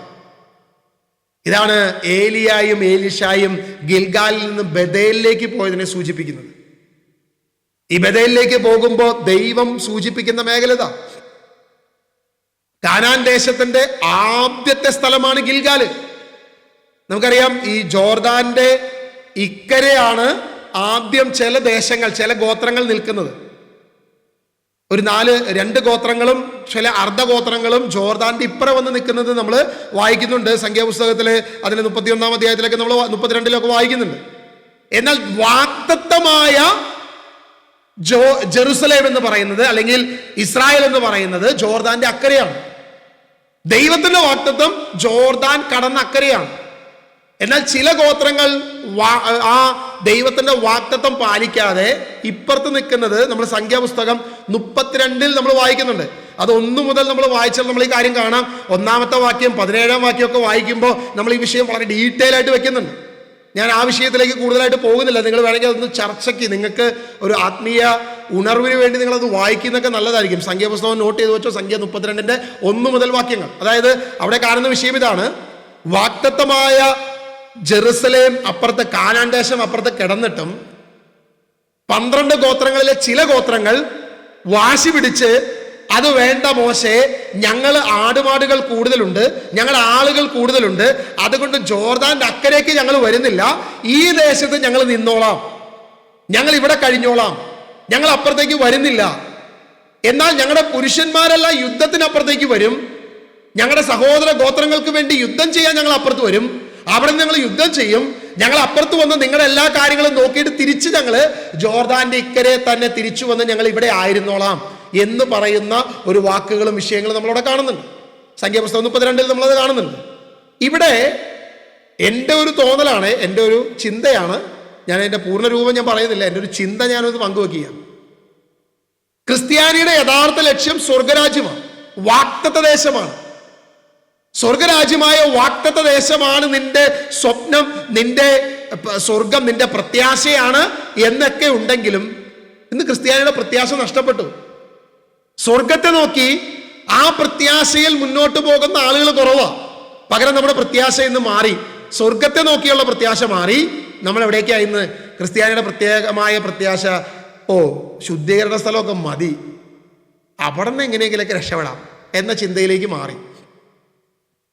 നിനക്ക് വാഗ്ദത്തം തന്നത് സ്വർഗരാജ്യമാണ്, ദൈവം നിനക്ക് തന്ന വാഗ്ദത്തം സ്വർഗരാജ്യമാണ്. പക്ഷെ ആ സ്വർഗരാജ്യത്തെ പ്രതീക്ഷ നമ്മൾ മാറി, പ്രത്യാശ മാറി. പകരം ശുദ്ധീകരണ സ്ഥലം മതി എന്ന പ്രത്യാശയിലേക്ക് നമ്മൾ പോയി. ഇന്ന് നമ്മുടെ ഞാനടങ്ങുന്ന കത്തോലിക്ക വിഭാഗത്തിലുള്ള പ്രാർത്ഥനകൾ കൂടുതലും നിങ്ങൾ ശ്രദ്ധിച്ചോ, ശുദ്ധീകരണ സ്ഥലത്തുള്ള ആത്മാക്കൾക്കും അതിനു വേണ്ടിയുള്ള പ്രാർത്ഥനകളാണ്. വാഗ്ദത്തം എന്തോ? സ്വർഗരാജ്യമാണ്. ഇസ്രായേൽ ജനത്തിന്റെ വാഗ്ദത്തം എന്തുവാ? കാനാൻ ദേശമാണ്. എന്നാൽ ഇപ്പുറത്ത്, കാനാൻ ദേശത്തിന് ഇപ്പുറത്ത്, ജോർദാൻ കടക്കുന്നതിന് മുൻപ് ഇപ്പുറത്ത് ആയിരിക്കുമ്പോൾ തന്നെ ഇവർ മോശയോട് പറയുക, ഇത് കൊള്ളാം, നല്ല പച്ചപ്പുള്ള പ്രദേശം, നല്ല സ്ഥലമാണ്, നല്ല സ്ഥലമാണ്, ഇത് മതി, ഇതിനപ്പുറത്തോട്ട് ഞങ്ങൾക്ക് വേണ്ട, ഇത് ഓക്കെയാണ്, ഞങ്ങൾ ഇതിൽ കംഫർട്ടബിൾ ആണ്, നല്ല പച്ചപ്പുണ്ട്, ഞങ്ങൾ ഇവിടെ ജീവിച്ചോളാം, ഞങ്ങൾക്ക് ഇതും കൊണ്ടൊക്കെ അഡ്ജസ്റ്റ് ചെയ്ത് അങ്ങോട്ട് പോയിക്കോളാം. മോശ പറഞ്ഞു, ഇത് പറ്റത്തില്ല, ഇത് ഉറ്റുനോക്കാൻ പോയ അവന്മാരെ പോലെയാണ്, നിങ്ങൾ ഈ ചെയ്യുന്നത് ശരിയല്ല, അവരുടെ വാശി മൂലം അവർ പ്രാപിച്ചില്ല, അതുകൊണ്ട് നിങ്ങൾ ഇത് ചെയ്യരുത് എന്ന മുന്നറിയിപ്പൊക്കെ കൊടുക്കുന്നുണ്ട്. പക്ഷെ ആ മുന്നറിയിപ്പിനെല്ലാം അവഗണിച്ചുകൊണ്ട് അവർ പിടിവാശി വയ്ക്കുന്നു, ഞങ്ങൾ ഇവിടെ തന്നെ കഴിഞ്ഞോളാം. അത് മോശ അനുവദിക്കുന്നത് കാണുന്നുണ്ട്. ഇതേ സെയിം വിഷയം തന്നെ ദൈവം ഉൽപ്പത്തി പുസ്തകത്തിൽ കാണിക്കുന്നുണ്ട്. ഉൽപ്പത്തി പുസ്തകത്തിൽ, അതായത് ദൈവം അബ്രഹാമിനെയും ലോത്തിനെയും തരംതിരിച്ച് രണ്ടായി വിടുന്നത് നമ്മൾ കാണുന്നുണ്ട്. ലോത്ത് പറഞ്ഞു, ഞങ്ങൾക്ക് ഇപ്പുറത്തെ പ്രദേശം കൊള്ളാം, ജോർദാന്റെ കരകളൊക്കെ നല്ലതാണ്, നല്ല ഫലപുഷ്ടമായ സ്ഥലമാണ്, നല്ല രീതിയിൽ ഞങ്ങളുടെ ആടുമാടുകളെയൊക്കെ കൂട്ടിക്കൊണ്ടുപോകാനും ഫലം കൊടുക്കാനും ഞങ്ങൾക്ക് കഴിയുന്ന ദേശമാണ്, അതുകൊണ്ട് ഞാനിത് എടുത്തോളാം. അബ്രഹാം പറഞ്ഞു, ഓക്കെ, നിനക്ക് ഇഷ്ടമുള്ളത് എടുത്തോ, നീ കിഴക്കോട്ട് പോകണേ കിഴക്കോട്ട് പോക്കോ, വടക്കോട്ട് പോകണേ വടക്കോട്ട് പോക്കോ, തെക്കോട്ട്, നിനക്ക് ഇഷ്ടമുള്ളതൊക്കെ നീ വെക്കോ, നീ തിരഞ്ഞെടുക്കാത്ത സ്ഥലത്തേക്ക് ഞാൻ തിരഞ്ഞെടുക്കും, നീ എടുക്കാത്ത സ്ഥലം മാത്രം മതി എനിക്ക്, നീ എടുക്കുന്നത് നീ എടുത്തോ എന്ന് പറയുകയാണ്. ഇവിടെ കാണിക്കുന്നത് പുതിയ നിയമത്തിന്റെ വാഗ്ദത്തതയാണ് കാണിക്കുന്നത്. ദൈവം അബ്രഹത്തിന് വാഗ്ദത്തം കൊടുക്കുന്നത്. അവിടെ അബ്രഹാമിന് അറിയാം ദൈവം തരുന്നത് എന്താണോ അതെന്റെ അനുഗ്രഹമാണ്, ഞാനായിട്ട് ഒന്നിനെ പിടിച്ചു വലിക്കുന്നില്ല, എനിക്കിത് വേണം, എനിക്കിത് മതി എന്ന് പറഞ്ഞ് ഞാനായിട്ട് മസൽ പിടിക്കുന്നില്ല, പകരം ദൈവം തരുന്നതിനെ തെരഞ്ഞെടുക്കുക അബ്രഹാം. എന്നാൽ ഇപ്പുറത്ത് ലോത്ത് എന്താ തെരഞ്ഞെടുത്തത്? നേരെ തിരിച്ച്. ഏതാ തെരഞ്ഞെടുത്തത്? ഈ ജോർദാന്റെ പ്രദേശങ്ങൾ തെരഞ്ഞെടുത്തു. എന്നിട്ട് എന്ത് സംഭവിച്ചു? ഈ ജോർദാന്റെ പ്രദേശത്താണ് ഈ പറയുന്ന 3 സ്ഥലങ്ങൾ കിടക്കുന്നത്. ഏതൊക്കെയായിരുന്നു സ്ഥലം? അതായത് ദൈവം നശിപ്പിച്ച സോദോം കിടക്കുന്നത് അവിടെയാ, ദൈവം നശിപ്പിച്ച ഗോമോറ കിടക്കുന്നത് അവിടെയാ, ആ ഉപ്പ് തൂണ് ആയ സ്ഥലം കിടക്കുന്നത് അവിടെയാ. ഈ പറഞ്ഞ സ്ഥലമെല്ലാം ഈ ലോത്തുമായി ചുറ്റിപ്പറ്റി അവൻ ആടുകളെ മേച്ചിരുന്ന സ്ഥലമാണ്. അതായത് ദൈവം സോദോമിനെയും ഗൊമോറയും പിന്നീട് നശിപ്പിച്ചു. ലോത്തിന്റെ ജനവും വസിച്ചിരുന്ന സ്ഥലം പിടിവാശിക്കാരായ, അഹങ്കാരികളായ, മർക്കടമുഷ്ടിക്കാരായ ജനത്തെയും അവരുടെ തിന്മയെയും ദൈവം നശിപ്പിച്ചു. അത് ഉപ്പുകടലായി മാറി. ആ ഉപ്പുകടലായി മാറിയ ദേശവും സോദോമും ഗൊമോറയും ഇന്നും നശിച്ചു കിടക്കുക, ഇന്നും തകർന്നു കിടക്കുക. നമ്മളത് ആലോചിച്ച് നോക്കുക. ദൈവത്തിന്റെ വാഗ്ദത്തം ഇപ്പുറത്ത് കിടക്കുക. കർത്താവ് നമ്മളോട് പറയുന്ന ഒരു കാര്യമുണ്ട്. ഏലിയായും എലീശായെയും കുറിച്ച് പറയുമ്പോൾ നമ്മൾ ചിന്തിക്കുന്ന വിഷയം അതാണല്ലോ. 2 രാജാക്കന്മാരുടെ പുസ്തകം 2 ഏലിയായ സ്വർഗത്തിലേക്ക് എടുക്കുന്നത്. ഇന്ന് ഈ ഉപവാസ പ്രാർത്ഥനയിൽ സ്വർഗം നോക്കിയാണ് നീ പോകുന്നതെങ്കിൽ വാഗ്ദത്തത്തിന്റെ പിന്നാലെ പൊക്കണം. എന്താണോ ദൈവം വെച്ചിരിക്കുന്ന വാഗ്ദത്തം അതിന്റെ പിന്നാലെ പൊക്കണം. ഈ വാഗ്ദത്തം മുന്നിൽ നിൽക്കുമ്പോ ഇപ്പുറത്ത് ഏതെങ്കിലും ഭൗതിക കാര്യം വെച്ച് നിന്റെ വാഗ്ദത്തത്തെ നീ നശിപ്പിക്കരുത്. ഏതെങ്കിലും ഒരു പ്രതിസന്ധി വരുമ്പോ, ജോലിയിലൊരു തടസ്സം വരുമ്പോ, ജോലിയിലൊരു ടെർമിനേഷൻ വരുമ്പോ, ഒരു രോഗം വരുമ്പോ, ഈ ഭൂമിയിലെ ഏതെങ്കിലും ഒരു പ്രശ്നമോ പ്രതിസന്ധിയോ വരുമ്പോ നിന്റെ മുന്നിലുള്ളവയെ ഉപേക്ഷിച്ച് പിന്നിലുള്ളവയെ കുറിച്ച് നോക്കി നീ ഇതിൽ നിന്നും വിട്ടുപോകരുത്. ഇത് കൊള്ളത്തില്ല, ഇത് ശരിയല്ല, ഈ ദൈവമല്ല, ഈ പ്രവചനം പറഞ്ഞ ദൈവം ശരിയല്ല, ആ പ്രവാചകൻ കള്ളപ്രവാചകൻ, ഇങ്ങനെയൊക്കെ പറഞ്ഞ് പോകാനുള്ള തോന്നൽ നിനക്കുണ്ടാകും. ഇങ്ങനെയൊക്കെ പറഞ്ഞ് പിന്മാറാനുള്ള പല വഴികളും പിശാച് നിന്റെ മുമ്പിൽ കൊണ്ടുവന്ന് വയ്ക്കും. കർത്താവിനെ ഉപേക്ഷിച്ച് പോകാൻ പല വഴികൾ ദൈവത്തിന്റെ ആ ദാസരുടെ മുൻപിൽ കൊണ്ടുവന്ന് വയ്ക്കും പിശാച്. അവിടെ കൊണ്ടുവന്ന് വയ്ക്കുമ്പോൾ നീ ഒരു കാര്യം തിരിച്ചറിയണം. സ്വർഗത്തിലേക്ക് നീ എടുക്കപ്പെടണമെങ്കിൽ, ദൈവസന്നിധിയിലേക്ക് നീ പോകണമെങ്കിൽ നിന്റെ മുൻപിലുള്ളവയെ നോക്കി നീ മുന്നോട്ട് പോകണം. സ്വർഗമാകുന്ന, പ്രത്യാശയാകുന്ന, ദൈവരാജ്യമാകുന്ന ആ കാനാൻ ദേശത്തെ നോക്കി നീ മുന്നോട്ട് പോകണം. അല്ലാതെ ജോർദാൻ ഇക്കരെയുള്ള ഈ ജോർദാൻ പ്രദേശത്തെ നോക്കി ഇത് കൊള്ളാം, ഇത് പച്ചപ്പുണ്ട്, ഞങ്ങൾ ഇവിടെ കഴിഞ്ഞോളാം എന്ന് പറയരുത്. അതല്ല ദൈവം ആഗ്രഹിക്കുന്നത്. വാഗ്ദത്തത്തെ നോക്കി നീ മുന്നോട്ട് പോകണം. അതുകൊണ്ടാണ് കർത്താവ് പറഞ്ഞ് ഗിൽഗാലിൽ നിന്നും ബഥേലിലേക്കും, ബഥേലിൽ നിന്നും നീ അടുത്തത് ജെറീക്കോയിലേക്കും, ജെറീക്കോയിൽ നിന്നും ജോർദാനിലേക്കും നീ യാത്ര ചെയ്തോ. ഈ 4 സ്ഥലങ്ങളിലേക്ക് നിന്നെ ദൈവം യാത്ര ചെയ്യിപ്പിക്കുന്നത് നിന്നെ സ്വർഗത്തിലേക്ക് എടുക്കാനാ, ദൈവരാജ്യത്തിലേക്ക് എടുക്കാനാ. അതാ ദൈവം ആഗ്രഹിക്കുന്നത്. ദൈവം ഒരിക്കലും ലോത്ത് താമസിച്ചിരുന്ന ആ സ്ഥലത്ത് നിന്നെ ഇടാൻ ആഗ്രഹിക്കുന്നില്ല. ഒരു ശുദ്ധീകരണ സ്ഥലത്ത് ദൈവം ഇടാൻ നിന്നെ ആഗ്രഹിക്കുന്നില്ല. ദൈവരാജ്യത്തിൽ, ദൈവഭവനത്തിൽ നിന്നെ ആക്കാനാ ദൈവം ആഗ്രഹിക്കുന്നത്. ഒരു ബഥേലിൽ നിന്നെ ഇടാനാ ദൈവം ആഗ്രഹിക്കുന്നത്. ദൈവത്തിന്റെ ആത്മാവ് വസിക്കുന്ന ദൈവത്തിന്റെ കൂടെ നിൽത്താനാണ് ദൈവം ആഗ്രഹിക്കുന്നത്. പൗലോസ് കർത്താവിന്റെ ആത്മാവിൽ പറയുന്നത് പോലെ ഞാൻ നല്ലവണ്ണം ഓടി എൻ്റെ ഓട്ടം പൂർത്തിയാക്കി ജീവന്റെ കിരീടം കർത്താവിനോടുകൂടെ വസിക്കുവാൻ, യേശുവിനോടുകൂടെ ആയിരിക്കുന്ന എത്രയോ ശ്രേഷ്ഠം. അങ്ങനെ ആയിരിക്കാൻ ഞാൻ ആഗ്രഹിക്കുന്നു. അതവിടെ പറഞ്ഞു വെക്കുന്നത്. ഹല്ലേലൂയ. നമ്മൾ ശ്രദ്ധിച്ചു. അതായത് അതുവരെ അബ്രാഹത്തിന്റെ ദൈവം, ഇസ്ഹാക്കിന്റെ ദൈവം എന്നും മാത്രം പറഞ്ഞ ദൈവം, യാക്കോബ് ദൈവമായിട്ടുള്ള കമ്മ്യൂണിക്കേഷൻ, ഒരു കണ്ടുമുട്ടൽ വന്നു കഴിഞ്ഞപ്പം അവിടെ തുടങ്ങി അബ്രാഹത്തിന്റെ, ഇസ്ഹാക്കിന്റെ, യാക്കോബിന്റെ ദൈവം എന്ന് പറയാൻ ദൈവം ഇടയാക്കി. അവിടെ യാക്കോബ് ചെയ്യുന്ന ചില കാര്യങ്ങൾ നിങ്ങൾ ശ്രദ്ധിച്ചു. അതുവരെ യാക്കോബ് തന്റെ പിതാവിന്റെ ദൈവമെന്ന് വിശ്വസിക്കുന്നു, തന്റെ പിതാവിന്റെ ദൈവമെന്ന് അറിയുന്നു, അംഗീകരിക്കുന്നു, ഇതൊക്കെയുണ്ട്. പക്ഷേ നമ്മൾ ഉൽപ്പത്തി പുസ്തകം 28 ആദ്യമായി ദൈവം ആ യാക്കോബിനോട് കമ്മ്യൂണിക്കേറ്റ് ചെയ്യുമ്പോൾ അവിടെ മുതൽ ദൈവവുമായിട്ടൊരു ബന്ധം യാക്കോബ് സ്ഥാപിക്കുക. അവിടെ അവൻ ബലിപീഠം പണിയുക ദൈവത്തിന് വേണ്ടി. ഈ ബഥേലിൽ ഒരു ബലിപീഠം പണിത് അവിടെ മുതൽ ആരാധന തുടങ്ങി, ദൈവത്തെ ആരാധിക്കാൻ തുടങ്ങി, ദൈവത്തെ വർഷിപ്പ് ചെയ്യാൻ തുടങ്ങി. ദൈവത്തെ, ഇതാണ് എൻ്റെ ദൈവം, എന്നെ നടത്തുന്ന ദൈവം ഇതാണെന്ന് പറഞ്ഞ് അവൻ ദൈവത്തെ ആരാധിക്കാൻ തുടങ്ങി, ദൈവത്തെ സ്തുതിക്കാൻ തുടങ്ങി. 21 വർഷക്കാലം അവൻ അപ്പുറത്ത് പോയി കിടന്നു. നമ്മൾ ഇന്ന് 21 ദിവസത്തെ ഉപവാസത്തിലാണ് അല്ലേ? 21 ദിവസത്തെ ഉപവാസം. 21 വർഷക്കാലം യാക്കോബ് അവിടെ പോയി. തിരിച്ചു വരുന്നൊരു വരവ് 35-ാമത്തെ അധ്യായത്തിൽ നമ്മൾ കാണുന്നുണ്ട്. 35 ഉൽപ്പത്തി 35 അതിൽ 1-ാം വാക്യം മുതൽ നമ്മൾ വായിക്കുക. ദൈവം യാക്കോബിനോട് അരുളി ചെയ്തു, ബഥേലിലേക്ക് പോയി അവിടെ പാർക്കുക. നിന്റെ സഹോദരനായ ഏസാവിൽ നിന്ന് നീ ഓടി രക്ഷപ്പെട്ടപ്പോൾ നിനക്ക് പ്രത്യക്ഷപ്പെട്ട ദൈവത്തിന് അവിടെ ഒരു ബലിപീഠം പണിയുക.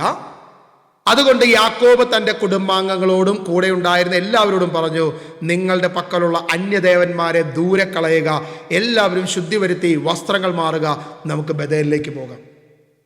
ഈ ബഥേലിലേക്ക് അതിനു മുമ്പ് തിരിച്ചു വരുന്നൊരു കാര്യം 32-ാം അധ്യായത്തിൽ നമ്മൾ വായിക്കുന്നുണ്ട്. അവിടെ യാക്കോബിൻ്റെ പേര് മാറ്റുന്നു, യാക്കോബിന് ഇസ്രായേൽ എന്ന പേരിലേക്ക് റിഫോം ചെയ്യുന്ന രീതികളും കാര്യങ്ങളൊക്കെ. ഇത് വേറെ ക്ലാസ് നമ്മൾ എടുത്തിരിക്കുന്ന വിഷയം, അതുകൊണ്ട് അതിലേക്കൊന്നും പോകുന്നില്ല. ജസ്റ്റ് ഒന്ന് പറഞ്ഞു പോയെന്ന് മാത്രമേ ഉള്ളൂ. 32-ാം അധ്യായത്തിൽ ഈ തിരിച്ചുവരവും മക്കളെ മുഴുവൻ അപ്പുറത്ത് കിടത്തി കടവിൻ്റെ ഇപ്പുറത്ത് നിന്ന് യാബോക്ക് കടവിൽ ദൈവവും യാക്കോബുമായിട്ട് മൽപ്പിടുത്തം നടത്തുന്നു. അവൻ്റെ പേര് മാറ്റുന്നു, അവൻ തൻ്റെ പേര് ഏറ്റുപറയുന്നു. ഒരിക്കൽ ഏസാവ് എന്ന പേര് പറഞ്ഞത് അവൻ തിരിച്ച് യാക്കോബ് എന്ന പേര് തന്നെ കൃത്യമായി പറയുന്ന ഒരു അവസ്ഥയിലേക്ക് വരുന്നു. അവൻ്റെ പേര് ക്ലിയറായി ഇസ്രായേൽ എന്ന പേരിലേക്ക് വരുന്നു, വാഗ്ദത്തത്തിലേക്ക് അവൻ വരുന്നു. അവിടെ മുതൽ ദൈവമായിട്ടുള്ള ബന്ധം അവന് ഊട്ടി ഉറപ്പിക്കുക. പിന്നെ അങ്ങോട്ട് യാക്കോബിൻ്റെ ദൈവം യഹോവയും യഹോവയുടെ മകൻ യാക്കോബും എന്ന തരത്തിലാണ് മുന്നോട്ട് പോകുന്നത്. അവിടെ 35-ാം അധ്യായത്തിന്റെ 2-ാം വാക്യത്തിൽ നമ്മൾ കാണുന്നു, അതുകൊണ്ട് യാക്കോബ് തൻ്റെ കുടുംബാംഗങ്ങളോടും കൂടെ ഉണ്ടായിരുന്ന എല്ലാവരോടുമായി പറഞ്ഞു, നിങ്ങളുടെ പക്കലുള്ള അന്യദേവന്മാരെ ദൂരെ കളയുക, എല്ലാവരും ശുദ്ധി വരുത്തി വസ്ത്രങ്ങൾ മാറുക, നമുക്ക് ബഥേലിലേക്ക് പോകാം. സകല വിഗ്രഹങ്ങളും ദൂരെ എറിയുക. സകല കൊത്തുവിഗ്രഹങ്ങളും, നിങ്ങൾ ആഗ്രഹിച്ച, നിങ്ങൾ ആരാധിച്ച നിങ്ങളുടെ ഗോത്ര ദൈവങ്ങൾ, നിങ്ങളുടെ ദൈവങ്ങൾ സകലത്തെയും എടുത്ത് വീക്കിക്കളയുക. അപ്പോൾ നിങ്ങളൊരു കാര്യം ശ്രദ്ധിക്കണേ, യാക്കോബിൻ്റെ ശ്രേഷ്ഠയായ ഭാര്യയുടെ കയ്യിൽ പോലും മറ്റേ വിഗ്രഹങ്ങൾ ഉണ്ടായിരുന്നു എന്ന് നമ്മൾ 32-ാം അധ്യായത്തിൽ വായിക്കുന്നുണ്ട്.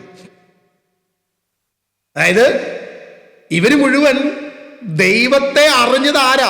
അബ്രഹാം അറിഞ്ഞു, ഇസ്ഹാക്കിനോട് സംസാരിച്ചപ്പോൾ ഇസ്ഹാക്ക് അറിഞ്ഞു, യാക്കോബിനോട് പേഴ്സണലി ബന്ധം ഉണ്ടായപ്പോൾ യാക്കോബ് അറിഞ്ഞു. പക്ഷേ യാക്കോബിന്റെ ഭാര്യയിൽ അതില്ല, യാക്കോബിന്റെ മക്കളിൽ അത് കാണുന്നില്ല, യാക്കോബിന്റെ ഗണങ്ങളിൽ, അവരുടെ കുടുംബത്തിൽ മുഴുവൻ ഇത് കാണുന്നില്ല, എല്ലാവരിലും ഇല്ല, ഉണ്ടാകത്തില്ല. ഇത് കൃത്യമായിട്ട് ദൈവം നമ്മളോട് പറയുന്ന കാര്യം തന്നെയാണ്. ഇന്ന് ഡെസ്റ്റിൻ ദൈവവചനത്തിൽ വന്നു എന്ന് കരുതി ഡെസ്റ്റിൻ്റെ മക്കൾ, കുടുംബം, തലമുറ ക്രിസ്തുവിനെ അല്ലെങ്കിൽ യേശുവിൻ്റെ രക്ഷകനും നാഥനുമായി സ്വീകരിക്കണമെന്ന് യാതൊരു നിർബന്ധമില്ല. വിശ്വാസം കേൾവിയിൽ നിന്നും, കേൾവി ക്രിസ്തുവിനെ കുറിച്ചുള്ള പ്രഘോഷണത്തിൽ നിന്നും. ദൈവവചനം കേട്ട് എന്ന് അവൻ മാറുന്നോ, എന്ന് മാനസാന്തരപ്പെടുന്നോ, അന്ന് മാത്രമേ ദൈവത്തിൻ്റെ മകനെന്ന് അവന്റെ പേര് വിളിക്കത്തുള്ളൂ. ക്രിസ്റ്റിയും മിനുവും കർത്താവിലാണ് എന്ന് പറഞ്ഞ് കിച്ചുവും കുട്ടും കർത്താവിലാകണമെന്ന് ഒരു നിർബന്ധമില്ല, ദൈവത്തെ അറിയണമെന്ന് ഒരു നിർബന്ധമില്ല. ഇപ്പോൾ അവരറിയുന്ന കിച്ചു കുട്ടു എന്ന് ഞങ്ങൾ വിളിക്കുന്നുണ്ടോ? ഞങ്ങൾ സ്നേഹം കൊണ്ട് വിളിക്കുന്നതാണ്. അവരുടെ പേര് വേറെ എന്തോ ആണ്, എനിക്കറിയില്ല, എന്തോ ആണെങ്കിട്ടെ. അവര് ദൈവത്തെ അറിയണമെങ്കിൽ ഇപ്പോൾ ക്രിസ്റ്റി കാണിച്ചു കൊടുത്ത ദൈവത്തെ അറിയത്തുള്ളൂ, മിനു പറഞ്ഞു കൊടുത്ത ദൈവത്തെ അറിയത്തുള്ളൂ. അവർക്ക് അവിടെ ദൈവമായിട്ടുള്ള കണക്ഷൻ ഇത്രയേ ഉള്ളൂ. കുട്ടുവിൻ്റെ അടുത്തോ കിച്ചുവിൻ്റെ അടുത്തോ ദൈവം പറയുകയാണെങ്കിൽ ഒറ്റ കാര്യം പറയാൻ പറ്റണം, ഞാൻ മിനുവിൻ്റെയും ക്രിസ്റ്റിയുടെയും ദൈവം എന്ന് പറയും. പക്ഷെ ഇവരുടെ പേരെടുത്ത് പറയണമെങ്കിൽ പേഴ്സണലി ഇവരുമായിട്ടുള്ള റിലേഷൻഷിപ്പ് ബിൽഡ് ആകണം, അവർ ദൈവത്തെ അറിയണം, ഒരു എൻകൗണ്ടർ അവർക്ക് ദൈവവുമായിട്ടുണ്ടാകണം. ദൈവത്തെ കണ്ടുമുട്ടണം, ദൈവമായിട്ടൊരു പേഴ്സണൽ റിലേഷൻഷിപ്പ് സ്റ്റാർട്ട് ചെയ്യണം. എന്നാൽ മാത്രമേ ദൈവരാജ്യം എന്ന വാഗ്ദത്ത ദേശത്തേക്ക് അവൻ എത്തത്തുള്ളൂ. അല്ലെങ്കിൽ അത് എത്തത്തില്ല. നമ്മളിപ്പോൾ കൊടുത്തത് മുഴുവൻ എത്ര നമ്മൾ അടിച്ചേൽപ്പിച്ചാലും, എത്ര ബൈബിൾ വായിപ്പിച്ചു കൊടുത്താലും, എന്തൊക്കെ എങ്ങനെ എടാ ബൈബിൾ വായിക്കടാ, അത് ചെയ്യടാ, ഇത് എത്ര കൊടുത്താലും. ഞാൻ എൻ്റെ മോനെ 3 വയസ്സ് തുടങ്ങി നമ്മുടെ ഡിനോ ബ്രദർ മടിയിലിരുത്തി 23-ാം സങ്കീർത്തനം പഠിപ്പിച്ചതാണ്. അതിനുശേഷം 91 പഠിപ്പിച്ചു, അതിനുശേഷം പലത് പഠിപ്പിച്ചു. ഇപ്പോൾ അവനോട് ചോദിച്ചാൽ ചിലതൊക്കെ അവനറിയാം, ചിലത് അവനറിയില്ല. എത്ര നമ്മൾ ചൊല്ലിക്കൊടുത്താലും, എന്തൊക്കെ ചെയ്തു കൊടുത്താലും അതിനൊരു ലിമിറ്റേഷൻ ഉണ്ട്. ദൈവം അവനെ കണ്ടെത്തുന്നത് വരെ, ദൈവം അവനുമായൊരു ബന്ധം സ്ഥാപിക്കുന്നത് വരെ അവൻ അറിയാവുന്ന ദൈവം എന്ന് പറയുന്നത് അവൻ്റെ അപ്പൻ്റെ ദൈവത്തെ അറിയത്തും. അത് പോരാ, നമുക്ക് നമ്മുടെ ദൈവത്തെ അറിയണം. ശിവ ബ്രദർ കാണിച്ചു തന്നൊരു ദൈവത്തെ അല്ല, എൻ്റെ അപ്പനും അമ്മയും എന്നെ പറഞ്ഞു തന്നൊരു ദൈവത്തെയല്ല, ഏതെങ്കിലും സുവിശേഷകരോ ശുശ്രൂഷകരോ കാണിച്ചു തന്നൊരു ദൈവത്തെയല്ല. പേഴ്സണലി എനിക്ക് ആ ദൈവത്തെ അറിയണം, എനിക്ക് ആ ദൈവമായിട്ടൊരു ബന്ധമുണ്ടാകണം. എനിക്ക് പറയാൻ പറ്റണം ആ ദൈവം എൻ്റെ ദൈവം, യഹോവ കർത്താവായ യേശു ക്രിസ്തു എൻ്റെ ദൈവം എന്ന് പറയാൻ പറ്റണം. ആ ദൈവത്തിന് നിന്നെ കുറിച്ച് പറയാൻ പറ്റണം, നീ ആ ദൈവത്തിന്റെ മകൻ എന്ന് പറയാൻ പറ്റണം. ഈ 21 ദിവസം കൊണ്ട് 21 വർഷം യാക്കോബിനെ അവിടെയിട്ട് ദൈവം ചില കാര്യങ്ങളിലൂടെ മെരുക്കി വളർത്തി, ചില പ്രതികൂലങ്ങളിൽ നടത്തി തിരിച്ചു വന്നപ്പോ യാക്കോബ് പറയുക, എൻ്റെ ദൈവമായത്, എന്നെ നടത്തിയ ദൈവമായത്. അതുകൊണ്ട് കൂടെയുള്ള കുടുംബാംഗങ്ങളെ, സഹോദരങ്ങളെ, നിങ്ങളുടെ പക്കലുള്ള അന്യദേവന്മാരെ വലിച്ചെറിയുവിൻ, സകല വസ്ത്രങ്ങളും ശുദ്ധീകരിക്കുവിൻ, നിങ്ങൾക്ക് ബഥേലിലേക്ക്, ദൈവഭവനത്തിലേക്ക് പോകാം. കാരണം അവിടെ ദൈവം എൻ്റെ കഷ്ടതയിൽ, എൻ്റെ പ്രാർത്ഥന ചെവിക്കൊണ്ട്, എൻ്റെ പ്രതികൂലങ്ങളിൽ, എൻ്റെ പ്രതിസന്ധികളിൽ എന്നെ നടത്തിയൊരു ദൈവം. ആ ദൈവം, അതാ 3-ാം വാക്യം പറയുന്നത്. 35 ഉൽപ്പത്തി 35:3. ഉൽപ്പത്തി 35:3 പറയുന്നത്, എൻ്റെ കഷ്ടപ്പാടിൽ എൻ്റെ പ്രാർത്ഥന ചെവിക്കൊണ്ടവനും ഞാൻ പോയിടത്തെല്ലാം എൻ്റെ കൂടെ ഉണ്ടായിരുന്നവനുമായ ദൈവത്തിന് ഞാനൊരു ബലിപീഠം പണിയും. ഞാൻ തങ്ങളുടെ കൈവശമുള്ള അന്യവിഗ്രഹങ്ങളെ എല്ലാം, അവൻ്റെ കർണാഭരണങ്ങളും എല്ലാം യാക്കോബിനെ അവരെ ഏൽപ്പിച്ചു. അവർ ശെക്കേമിനടുത്ത് ഓക്കുമരത്തിൻ്റെ ചുവട്ടിൽ അവ കുഴിച്ചു മൂടി. അവർക്ക് ചുറ്റുമുള്ള നഗരങ്ങളിലെല്ലാം ദൈവം ഭീതി ഉണ്ടാക്കി. അതുകൊണ്ട് അവർ യാത്ര ചെയ്തപ്പോൾ ആരും യാക്കോബിൻ്റെ മക്കളെ പീഡിപ്പിച്ചില്ല. അപ്പം നമ്മുടെ മക്കളെ നോക്കി, നമ്മുടെ കുടുംബത്തെ നോക്കി പറയും, ആ ഭവനത്തെ തൊട്ട് കളിക്കണ്ട കേട്ടോ, അത് ദൈവത്തിൻ്റെ ഭവനമാണ്.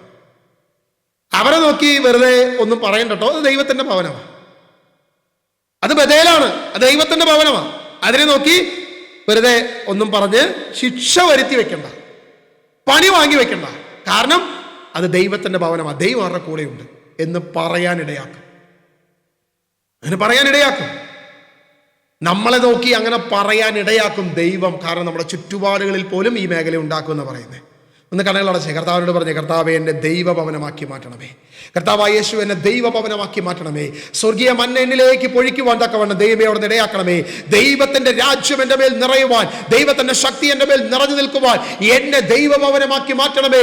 യാക്കോബുമായി ദൈവത്തിനുണ്ടായ ഒരു പേഴ്സണൽ റിലേഷൻഷിപ്പ് പോലെ ഇന്ന് ഈ 21 ദിവസത്തെ പ്രാർത്ഥനയിൽ, ഈ ഉപവാസത്തിൽ ദൈവമായ ഒരു പേഴ്സണൽ റിലേഷൻഷിപ്പ് പ്രാപിക്കുവാൻ തക്കവണ്ണം അവിടുന്ന് എന്നെ ശക്തിപ്പെടുത്തണമേ, അവിടുന്ന് ഞങ്ങളെ ബലപ്പെടുത്തണമേ, അവിടുന്ന് കൂട്ടായ്മയെ ബലപ്പെടുത്തണമേ. ഓരോരുത്തരും പ്രവചനം പറയുവാൻ, ഓരോരുത്തരും ദൈവിക അനുഭവങ്ങൾ പങ്കുവെക്കുവാൻ തക്കവണ്ണം ദൈവമയോട് ഇടയാക്കണമേ. ഓരോ ഐഡിയയിൽ ഇരിക്കുന്ന ഓരോ വ്യക്തി ജീവിതങ്ങളും കർത്താവിനെ കുറിച്ച് പറയുവാൻ, കർത്താവിനെ കുറിച്ച് പേഴ്സണൽ റിലേഷൻഷിപ്പ് ബിൽഡ് ചെയ്യുവാൻ എന്റെ ദൈവം ഇടയാക്കണമേ. അനുഗ്രഹിക്കണമേ, അനുഗ്രഹിക്കണമേ, അനുഗ്രഹിക്കണമേ കർത്താവേ. അവിടുന്ന് ശക്തിപ്പെടുത്തണമേ, അവിടുന്ന് ഞങ്ങളെ ബലപ്പെടുത്തണമേ എന്ന് പ്രാർത്ഥിക്കുന്നു. ഹല്ലേലൂയ.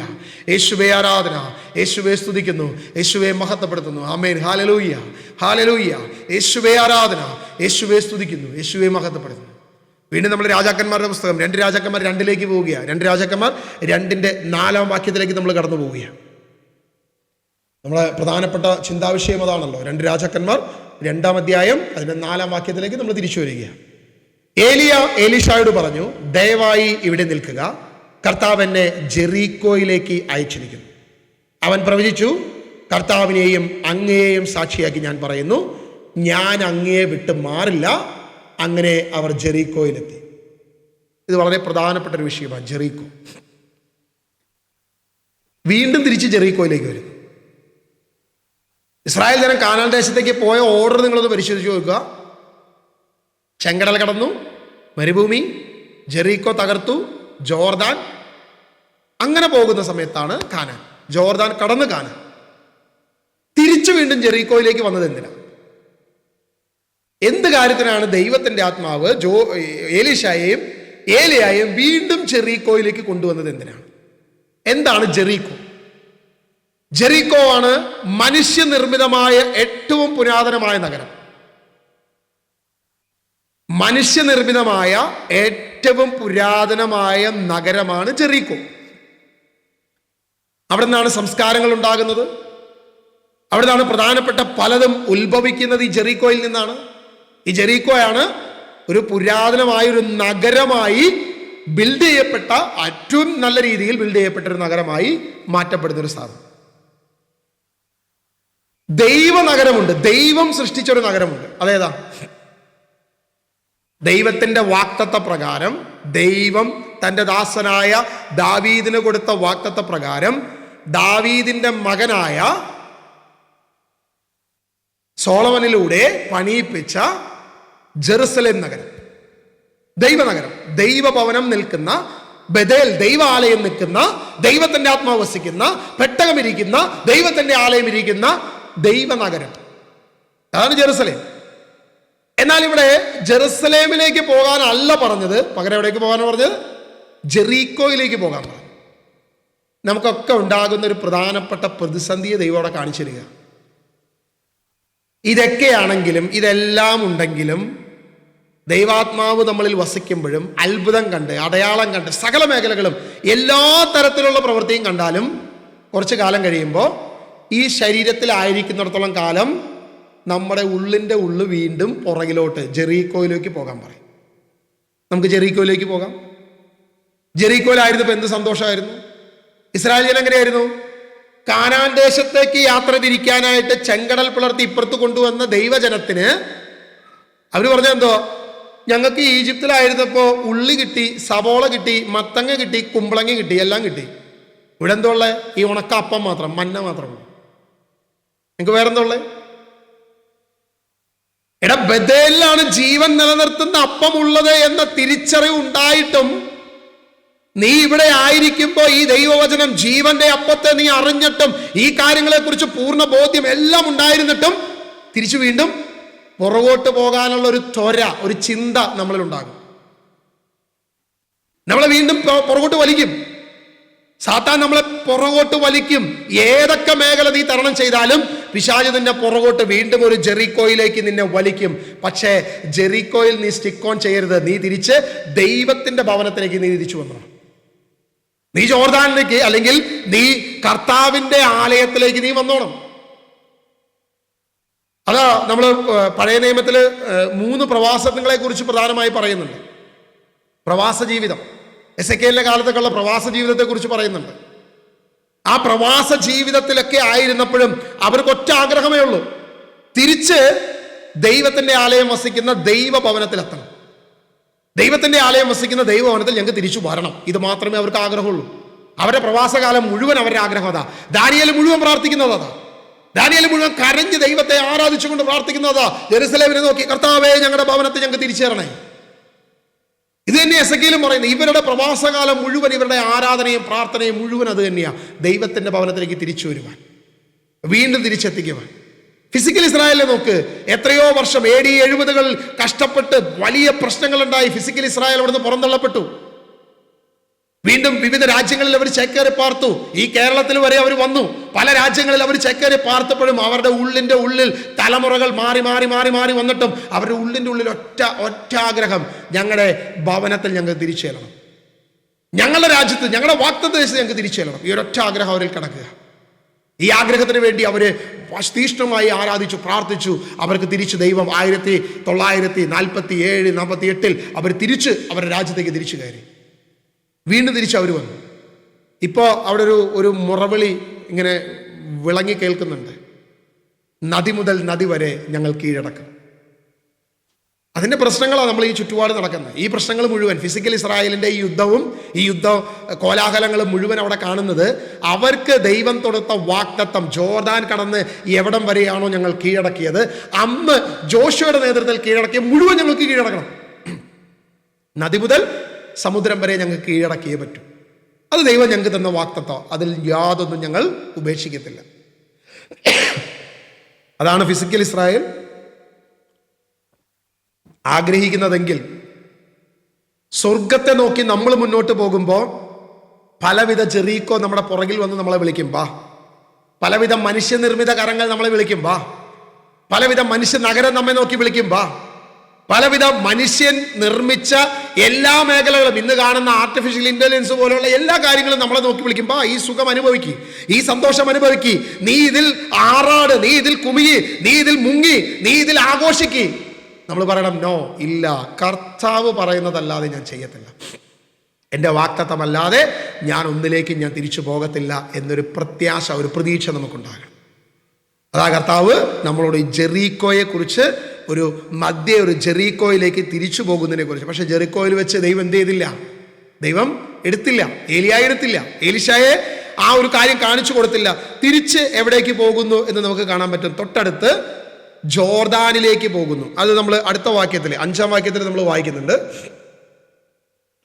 ജെറീക്കോയിലുണ്ടായിരുന്ന പ്രവാചകണം എലീശായോട് പറഞ്ഞു, കർത്താവ് നിന്റെ യജമാനെ നിന്നെടുക്കുന്ന 6. അനന്തരം ഏലിയ എലീശായോട് പറഞ്ഞു, ദയവായി ഇവിടെ നിൽക്കുക, കർത്താവ് എന്നെ ജോർദാനിലേക്ക് അയച്ചിരിക്കുന്നു. അവൻ പറഞ്ഞു, കർത്താവിനെയും അങ്ങയെയും സാക്ഷിയാക്കി ഞാൻ പറയുന്നു, ഞാൻ അങ്ങയെ വിട്ട് മാറത്തില്ല. വീണ്ടും ജോർദാൻ.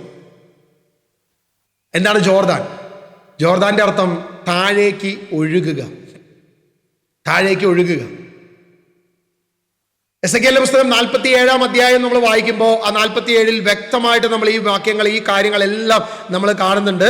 എസെക്കിയേൽ അതിൻ്റെ 47-ാം അധ്യായം നമുക്കൊന്ന് എടുക്കാം. 47-ന്റെ 1 മുതൽ വാക്യങ്ങൾ നമുക്കൊന്ന് വായിച്ച് നമ്മൾ ഈ ചിന്ത അവസാനിപ്പിക്കുകയാണ്. അതിനു മുൻപ് നമ്മളിപ്പോൾ രാജാക്കന്മാരുടെ പുസ്തകത്തിൽ നമ്മൾ വായിച്ച വചനമാണ്. അവിടെ ജോർദാൻ എന്നൊരു വാക്ക് കാണുന്നുണ്ട്. ജോർദാൻ എന്ന വാക്കിന്റെ അർത്ഥം താഴേക്ക് ഒഴുകുക, താഴേക്ക് ഒഴുകുക. നിൽക്കരുത്, താഴേക്ക് ഒഴുകണം. ഒരിക്കലും നിലയ്ക്കരുത്, അത് ഒഴുകിക്കൊണ്ടേയിരിക്കണം. നീ ബഥേലാണെങ്കിൽ, നീ ദൈവഭവനമാണെങ്കിൽ, ദൈവത്തിന്റെ ഭവനത്തിൽ നിന്നും നീർച്ചാൽ നിന്നിൽ നിന്നും ഒഴുകിയേ പറ്റൂ. നീർച്ചാൽ നിന്നിൽ നിന്നും ആ ഒഴുകേണ്ടത്. കാരണം നീ ദൈവഭവനമാണ്, ദൈവത്തിന്റെ ആലയമാണ്. ദൈവത്തിന്റെ ആലയം നമ്മളാണെങ്കിൽ നമ്മുടെ അടുത്ത് വരുന്നവൻ ആശ്വാസം കണ്ടെത്തണം, നമ്മുടെ അടുത്ത് വരുന്നവൻ സന്തോഷം കണ്ടെത്തണം, നമ്മുടെ അടുത്ത് വരുന്നവൻ ക്രിസ്തുവിനെ കണ്ടെത്തണം, നമ്മുടെ അടുത്ത് വരുന്നവൻ രോഗശാന്തി ലഭിക്കണം, നമ്മുടെ അടുത്ത് വരുന്നവൻ പ്രത്യാശ ഉണ്ടാകണം, നമ്മുടെ അടുത്ത് വരുന്നവൻ സ്വർഗത്തെ നോക്കി നടക്കണം, നമ്മുടെ മുൻപിൽ വരുന്നവൻ ദൈവത്തിന്റെ ഭവനമെന്ന് പറയുവാൻ തക്കവണ്ണം ആ ഒരു കൃപ നമ്മളിൽ നിന്നും ഒഴുകി അവനിൽ എത്തണമെന്ന കർത്താവ് ആഗ്രഹിക്കുന്നത്. അതാ എസെക്കിയേൽ 47-ന്റെ 1 മുതൽ വാക്യങ്ങൾ നമ്മളോട് പറയുന്നത്. പിന്നെ അവൻ എന്നെ ദേവാലയ വാതിൽക്കലേക്ക് തിരികെ കൊണ്ടുവന്നു. അതാ ദേവാലയ പൂമുഖത്തിന്റെ അടിയിൽ നിന്നും കിഴക്കോട്ട് വെള്ളം ഒഴുകുന്നു. ദേവാലയത്തിന്റെ ദർശനം കിഴക്കോട്ടാണ്. ദേവാലയ പൂമുഖത്തിന്റെ വലതുഭാഗത്ത് ബലിപീഠത്തിന്റെ തെക്കുവശത്ത് അടിയിൽ നിന്നും വെള്ളം ഒഴുകിക്കൊണ്ടേയിരുന്നു. ഇന്ന് ഈ കൂട്ടായ്മയിലായിരിക്കുന്ന ഓരോ വ്യക്തിയോടും കർത്താവിന്റെ ആത്മാവ് പറയുകയാണ്, സിസ്റ്ററോട് കർത്താവ് പറയുകയാ, ഇങ്ങനെ പോയാൽ പറ്റത്തില്ല, നിങ്ങളിൽ നിന്നും ദൈവത്തിന്റെ നീര് അരുവി ഒഴുകണം. ഷാരോനെ, നിന്നിൽ നിന്നും ദൈവത്തിന്റെ അരുവി ഒഴുകണം. മുമ്പിൽ വരുന്ന ഏത് വ്യക്തിയിലേക്കും ദൈവത്തിന്റെ അരുവി ഒഴുകണം. മിണ്ടാതിരുന്നാൽ പറ്റത്തില്ല. നിശബ്ദനായിരിക്കാൻ നിനക്കിനി അവകാശമില്ല. കാരണം ഗിൽഗാലിൽ നിന്ന്, നിന്റെ നിന്നയിൽ നിന്നും ദൈവം മാറ്റി, നിന്നെ ബഥേലാക്കി ദൈവം മാറ്റിയിട്ടുണ്ടെങ്കിൽ, നിന്നെ വീണ്ടും പിറകോട്ട് ജെറീക്കോയിലേക്ക് പോകാൻ പല അവസരങ്ങൾ ഉണ്ടായിരുന്നിട്ട് പോകാതെ ദൈവം നിന്നെ പിടിച്ചു നിർത്തിയിട്ടുണ്ടെങ്കിൽ, ഇനി നിന്നിൽ നിന്നും ദൈവത്തിന്റെ നീരുറവ, കർത്താവിന്റെ നീരുറവ ഒഴുകുവാൻ ദൈവം അനുവദിക്കുന്നു. അതുകൊണ്ട് ആദരം തുറന്നേ പറ്റൂ. ദൈവത്തിന്റെ നീരുറവ നിങ്ങളുടെ ആദരത്തിൽ നിന്നും ഒഴുകിക്കൊണ്ടിരിക്കണം. അതിന് യാതൊരുവിധ കോംപ്രമൈസും ഇല്ല. ആ അരുവി നമ്മളിൽ നിന്നും ഒഴുകണം. അതാ യേശു പറഞ്ഞത്, നിവർന്ന് കർത്താവിന്റെ ഭവനത്തിൽ നിന്നുകൊണ്ട് കർത്താവ് യേശു ക്രിസ്തു പറഞ്ഞു, ഇതാ ദാഹിക്കുന്നവൻ എന്റെ അടുത്ത് വന്ന് കുടിക്കട്ടെ, നീരുറവ എന്നിൽ നിന്നും ഒഴുകുന്നു. ഇന്ന് നമ്മളിൽ നിന്നും ഒഴുകാൻ ആഗ്രഹിക്കുന്നതാ കർത്താവിന്റെ ആത്മാവ്. ആ നീരുറവ നമ്മളിൽ നിന്നും ഒഴുകണ്ടേ. ഇനി നീ ഇങ്ങനെ ഇരുന്നാ പോരാ, നിന്നിൽ നിന്നും കർത്താവിന്റെ നീരുറവ ഒഴുകണം. മിണ്ടാതിരിക്കാൻ നിനക്കിനി അവകാശമില്ല. നിശബ്ദനായിരിക്കാൻ ദൈവം നിന്നെ അനുവദിക്കുന്നില്ല. ഇനി നിന്നിൽ നിന്നും നീരുറവ ഒഴുകുവാൻ ദൈവം ആഗ്രഹിക്കുക. നീ അതരം തുറക്കുമ്പോ പ്രവചനങ്ങൾ, നീ അതരം തുറക്കുമ്പോ വാഗ്ദത്തങ്ങൾ പറയുന്ന തരത്തിൽ ദൈവം നിന്നിലൂടെ പ്രവർത്തിക്കാൻ ആഗ്രഹിക്കുക. ദൈവം നമ്മളിലൂടെ പ്രവർത്തിക്കാൻ ആഗ്രഹിക്കുക. ഇനി സൂമിൽ കയറിയിരുന്ന് പ്രവചനം കേട്ട് വാഗ്ദത്തം കേട്ട് ദൂത് വല്ലതും ഉണ്ടോ എന്ന് കേൾക്കാനല്ല ദൈവം നിന്നെ ഇത് 3ാമത്തെ ഉപവാസത്തിലേക്ക് കൊണ്ടുവന്നിട്ടുണ്ടെങ്കിൽ 21 ദിവസം 2 പ്രാവശ്യം ഉപവാസമെടുത്ത് ഇത് 3ാമത്തെ തലത്തിലേക്ക് നിന്നെ കൊണ്ടുവന്നിട്ടുണ്ടെങ്കിൽ ഇന്ന് ബിപിൻ ബ്രദർ വല്ലതും പറയോ, ഇന്ന് ഷൈരി സിസ്റ്റർ വല്ലതും പറയോ, ഇന്ന് ഡസ്റ്റിൻ ബ്രദർ വല്ലതും പറയോ, ഇന്ന് ഷിബു ബ്രദർ കയറുവോ, ദൂത് കിട്ടുമോ എന്ന് നോക്കാനല്ല കർത്താവ് നിന്നെ തെരഞ്ഞെടുത്തത്. ദൈവത്തിന് നിന്നോട് സംസാരിക്കാൻ ആഗ്രഹിക്കുന്നു. നിന്നിൽ നിന്നും ദൈവത്തിന്റെ നീരുറവ ഒഴുകുവാൻ ദൈവം ഹിതപ്പെടുകയാ, ദൈവം ആഗ്രഹിക്കുക. ദൈവം നമ്മളെ വളർത്താൻ ആഗ്രഹിക്കുക, ദൈവം നമ്മെ ശക്തിപ്പെടുത്താൻ ആഗ്രഹിക്കുക. ദൈവത്തിന്റെ പരിശുദ്ധാത്മാവ് നമ്മളിലൂടെ മറ്റുള്ളവർക്ക് മെസ്സേജ് കൊടുക്കുവാൻ, മറ്റുള്ളവർക്ക് ജീവന്റെ നീരുറവ, ആ ജീവന്റെ ജലം ഒഴുക്കുവാൻ ദൈവം ആഗ്രഹിക്കുന്നത്. ഒന്ന് ശക്തമായിട്ടൊന്ന് കരം ഉയർത്തി പ്രാർത്ഥിച്ചേ, കർത്താവേ എന്നെ ദൈവത്തിന്റെ നീരോയാക്കി മാറ്റണമേ. എന്നിൽ നിന്നും കർത്താവിന്റെ ആലയത്തിൽ നിന്നും ദൈവത്തിന്റെ ഭവനത്തിൽ നിന്നും ബഥേലിൽ നിന്നും ഒഴുകിയതുപോലെ, ദൈവഭവനത്തിൽ നിന്നും ഒഴുകിയതുപോലെ, ദേവാലയത്തിൽ നിന്നും ഒഴുകിയ പോലെ കർത്താവായ യേശുവേ എന്നിൽ നിന്നും ജീവന്റെ ഉറവയെ ഒഴുകുവാൻ, ജീവന്റെ അരുവി ഒഴുകുവാൻ അവിടെ നിന്നെ ബലപ്പെടുത്തണമേ, അവിടെ നിന്നെ ശക്തിപ്പെടുത്തണമേ, അവിടെ നിന്നെ വീണ്ടെടുക്കണമേ, അവിടെ നിന്നെ വിശുദ്ധീകരിക്കണമേ, ദൈവഭവനത്തിൽ എന്നെ എത്തിക്കണമേ. സ്വർഗമെന്ന പ്രത്യാശയിലേക്ക് ഏലിയായെ എടുത്തതുപോലെ, മലാഗ്നേയ രഥങ്ങളിലൂടെ എടുക്കപ്പെട്ടതുപോലെ ദൈവത്തിന്റെ ആത്മാവ് ആ കാറ്റിലൂടെ, ആഗ്നേയ രഥങ്ങളിലൂടെ എന്നെയും എടുക്കുവാൻ, എന്നെയും സ്വർഗരാജ്യത്തിലേക്ക് എടുക്കുവാൻ, എന്നെ യോഗ്യനാക്കി മാറ്റുന്ന, എന്നെ ബലപ്പെടുത്തുന്ന ഈ പ്രാർത്ഥനകൾ, ഈ ആരാധനകൾ, ഈ 21 ദിവസത്തെ ആരാധന കർത്താവായ യേശു എന്നെ എടുക്കണം, എന്നെ ശക്തിപ്പെടുത്തണം, ദൈവഭവനത്തിൽ എന്നെ എത്തിക്കണം, എന്റെ പ്രത്യാശയിലേക്ക്, എന്റെ വാഗ്ദത്തത്തിലേക്ക് ഞാൻ പ്രാപിക്കണം. കർത്താവേ അതിന് യാതൊരുവിധ മാറ്റവും ഉണ്ടാകരുത്. കർത്താവ് എന്നെ എടുക്കുന്ന ദിനത്തിലേക്ക് അവർ തന്നെ ശക്തിപ്പെടുത്തണമേ എന്ന് പ്രാർത്ഥിക്കുന്നു. ഹല്ലേലൂയ. കർത്താവേ യാക്കോബിനോട് സംസാരിച്ചതുപോലെ പേഴ്സണലി എന്നോട് സംസാരിക്കണമേ. ഞാനുമായൊരു ബന്ധമുണ്ടാകുവാൻ, എൻ്റെ ഉള്ളിൽ ദൈവത്തിനൊരു വാഗ്ദത്ത പേടകം ഉണ്ടാകുവാൻ, എൻ്റെ ഉള്ളിൽ ദൈവത്തിന് യാക്കോബ് ഒരു ബലിപീഠം പണിതതുപോലെ ഒരു പ്രാർത്ഥനാ ബലിപീഠം പണിയുവാൻ ദൈവമേ എന്നെ ബലപ്പെടുത്തണമേ, ദൈവമേ എന്നെ ശക്തിപ്പെടുത്തണമേ. എത്ര പേര് ഇന്ന് തീരുമാനമെടുക്കുന്നു, യാക്കോബ് ബഥേലിൽ വെച്ച് ദൈവത്തെ കണ്ട നിമിഷം ഒരു ബലിപീഠം അവിടെ സ്ഥാപിച്ചെങ്കിൽ ഇന്ന് മുതൽ ഒരു പേഴ്സണൽ പ്രയറിന്റെ ഒരു ബലിപീഠം ഞാൻ എൻ്റെ ഉള്ളിൽ സ്ഥാപിക്കും. ദൈവത്തോടുള്ള ഒരു ബന്ധമാകുന്ന ഒരു ബലിപീഠം ഞാൻ എൻ്റെ ഉള്ളത്തിൽ സ്ഥാപിക്കും. ദൈവമായി ഞാൻ അനുദിനം ഒരു ബന്ധമുണ്ടാകും. ഞാൻ സംസാരിക്കും കർത്താവിനോട്, ഞാൻ എൻ്റെ ദൈവത്തെ ആരാധിക്കും, ഞാൻ എൻ്റെ ദൈവത്തെ സ്തുതിക്കും, ഞാൻ എൻ്റെ ദൈവത്തെ മഹത്വപ്പെടുത്തും, ഞാൻ എൻ്റെ ദൈവത്തിന്റെ കൂടെ നടക്കുമെന്ന് യാക്കോബ് പറഞ്ഞതുപോലെ സകല അന്യവിഗ്രഹങ്ങളെയും സകല അന്യദൈവങ്ങളെയും വലിച്ചെറിഞ്ഞുകൊണ്ട് എൻ്റെ കർത്താവിനോട് കൂടെ നടക്കുവാൻ, എൻ്റെ ദൈവത്തോട് കൂടെ നടക്കുവാൻ എത്ര പേരെന്ന് തീരുമാനമെടുക്കുന്നു. കർത്താവേ ഞങ്ങളെ ബലപ്പെടുത്തണമേ. ഗിൽഗാലിൽ നിന്ന് ഞങ്ങളുടെ നിന്ദയെ നീക്കിയ ദൈവം, ഞങ്ങളുടെ അന്ധകാരത്തെ നീക്കിയ ദൈവം, ദൈവത്തിന്റെ ഭവനമാക്കി ഞങ്ങളെ മാറ്റി, ദൈവത്തിന്റെ ആലയമാക്കി ഞങ്ങളെ മാറ്റി, ബഥേലാക്കി ഞങ്ങളെ മാറ്റി. ബഥേലിൽ നിന്നും ദൈവത്തിന്റെ നീരുറവ ഇന്ന് ഒഴുകുവാൻ ദൈവം ആഗ്രഹിക്കുന്നു. ഞങ്ങൾ ജെറിക്കോയിലേക്ക് പോകത്തില്ല, വീണ്ടും പഴയ ഭാവത്തിലേക്ക് പോകത്തില്ല, നിന്ദയുടെ ഭവനത്തിലേക്ക് ഞങ്ങൾ പോകത്തില്ല, തിന്മയുടെ ഭവനത്തിലേക്ക് ഞങ്ങൾ പോകത്തില്ല. ദൈവത്തിന്റെ കൂടെ ഞങ്ങൾ നടക്കും, ദൈവത്തിലൂടെ ഞങ്ങൾ അരുവി ഒഴുകും. കർത്താവ് ഞങ്ങളുടെ ബലമാണ്, ദൈവം ഞങ്ങളുടെ ശക്തനാണ്, ഞങ്ങളിലൂടെ ആ അരുവി ഒഴുകുമെന്ന് ഞങ്ങൾ വിശ്വസിക്കുന്നു. കർത്താവ് ഞങ്ങൾ ഏറ്റു പറയുന്നു. ഹല്ലേലൂയ. യേശുവേ ഞങ്ങളെ ബലപ്പെടുത്തണമേ, യേശുവേ ഞങ്ങളെ ശക്തിപ്പെടുത്തണമേ. ഈ 21 ദിവസം ആരാധനയിലൂടെ ഞങ്ങളുടെ മേൽ ദൈവത്തിന്റെ കൃപ ഒഴുകുവാൻ, ദൈവത്തിന്റെ കരുണ ഒഴുകുവാൻ, ഞങ്ങളിൽ ഒരു ബഥേൽ സ്ഥാപിക്കപ്പെടുവാൻ അവിടുന്ന് ഞങ്ങളെ ശക്തിപ്പെടുത്തണമേ എന്ന് പ്രാർത്ഥിക്കുന്നു. യേശുവേ ആരാധന, യേശുവേ നന്ദി, യേശുവേ സ്തുതി, യേശുവേ മഹത്വപ്പെടുത്തുന്നു. പ്രിയമുള്ളവരെ, ഏലിയായും ഏലീശായും ഈ 4 സ്ഥലങ്ങളിലേക്ക് യാത്ര ചെയ്തപ്പോൾ ദൈവത്തിന് ആഗ്രഹം ഇതാ, ദൈവം ആഗ്രഹിക്കുന്ന ഈ മേഖലയാണ്. നിന്റെ ദൈവരാജ്യത്തിലേക്ക് നോക്കി നടക്കുന്ന നമ്മളെ ഓരോരുത്തരെയും, സ്വർഗത്തിലേക്ക് നോക്കി നടക്കുന്ന നമ്മളെ ഓരോരുത്തരെയും അതേ തലത്തിൽ നിന്റെ പ്രത്യാശയായ, നമ്മുടെ പ്രത്യാശയായ സ്വർഗരാജ്യത്തിൽ എത്തിക്കുവാനാ. എന്നാൽ ആ നോട്ടത്തിന് മുൻപ്, എടുക്കപ്പെടുന്നതിന് മുൻപ്, വാനമേഖലയിൽ കർത്താവ് വരുന്നതിന് മുൻപ് നമ്മുടെ മുൻപിലും ഈ ജെറീക്കോ എന്ന അനുഭവം ഉണ്ടാകാം, നമ്മുടെ മുൻപിലും പ്രതികൂലങ്ങൾ ഉണ്ടാകാം, നമ്മുടെ മുമ്പിലും ഈ പ്രതിസന്ധികളെല്ലാം ഉണ്ടാകാം. അവിടെ ഒന്നും അവർക്ക് സംഭവിച്ചത്, ഇസ്രായേലിന് സംഭവിച്ചത്, വീണ് പോയവർക്ക് സംഭവിച്ചത്, ജോർദാന്റെ ഇപ്പറേ അവകാശം സ്ഥാപിച്ചവർക്ക് സംഭവിച്ചത്, ലോത്തിന് സംഭവിച്ചത് നമുക്ക് സംഭവിക്കാതിരിക്കട്ടെ എന്ന് ദൈവം ആഗ്രഹിക്കുന്നു. നമുക്കും അത് ആഗ്രഹിക്കാം. അതിനുവേണ്ടി നമ്മളെ ശക്തിപ്പെടുത്തട്ടെ, നമ്മളെ ബലപ്പെടുത്തട്ടെ.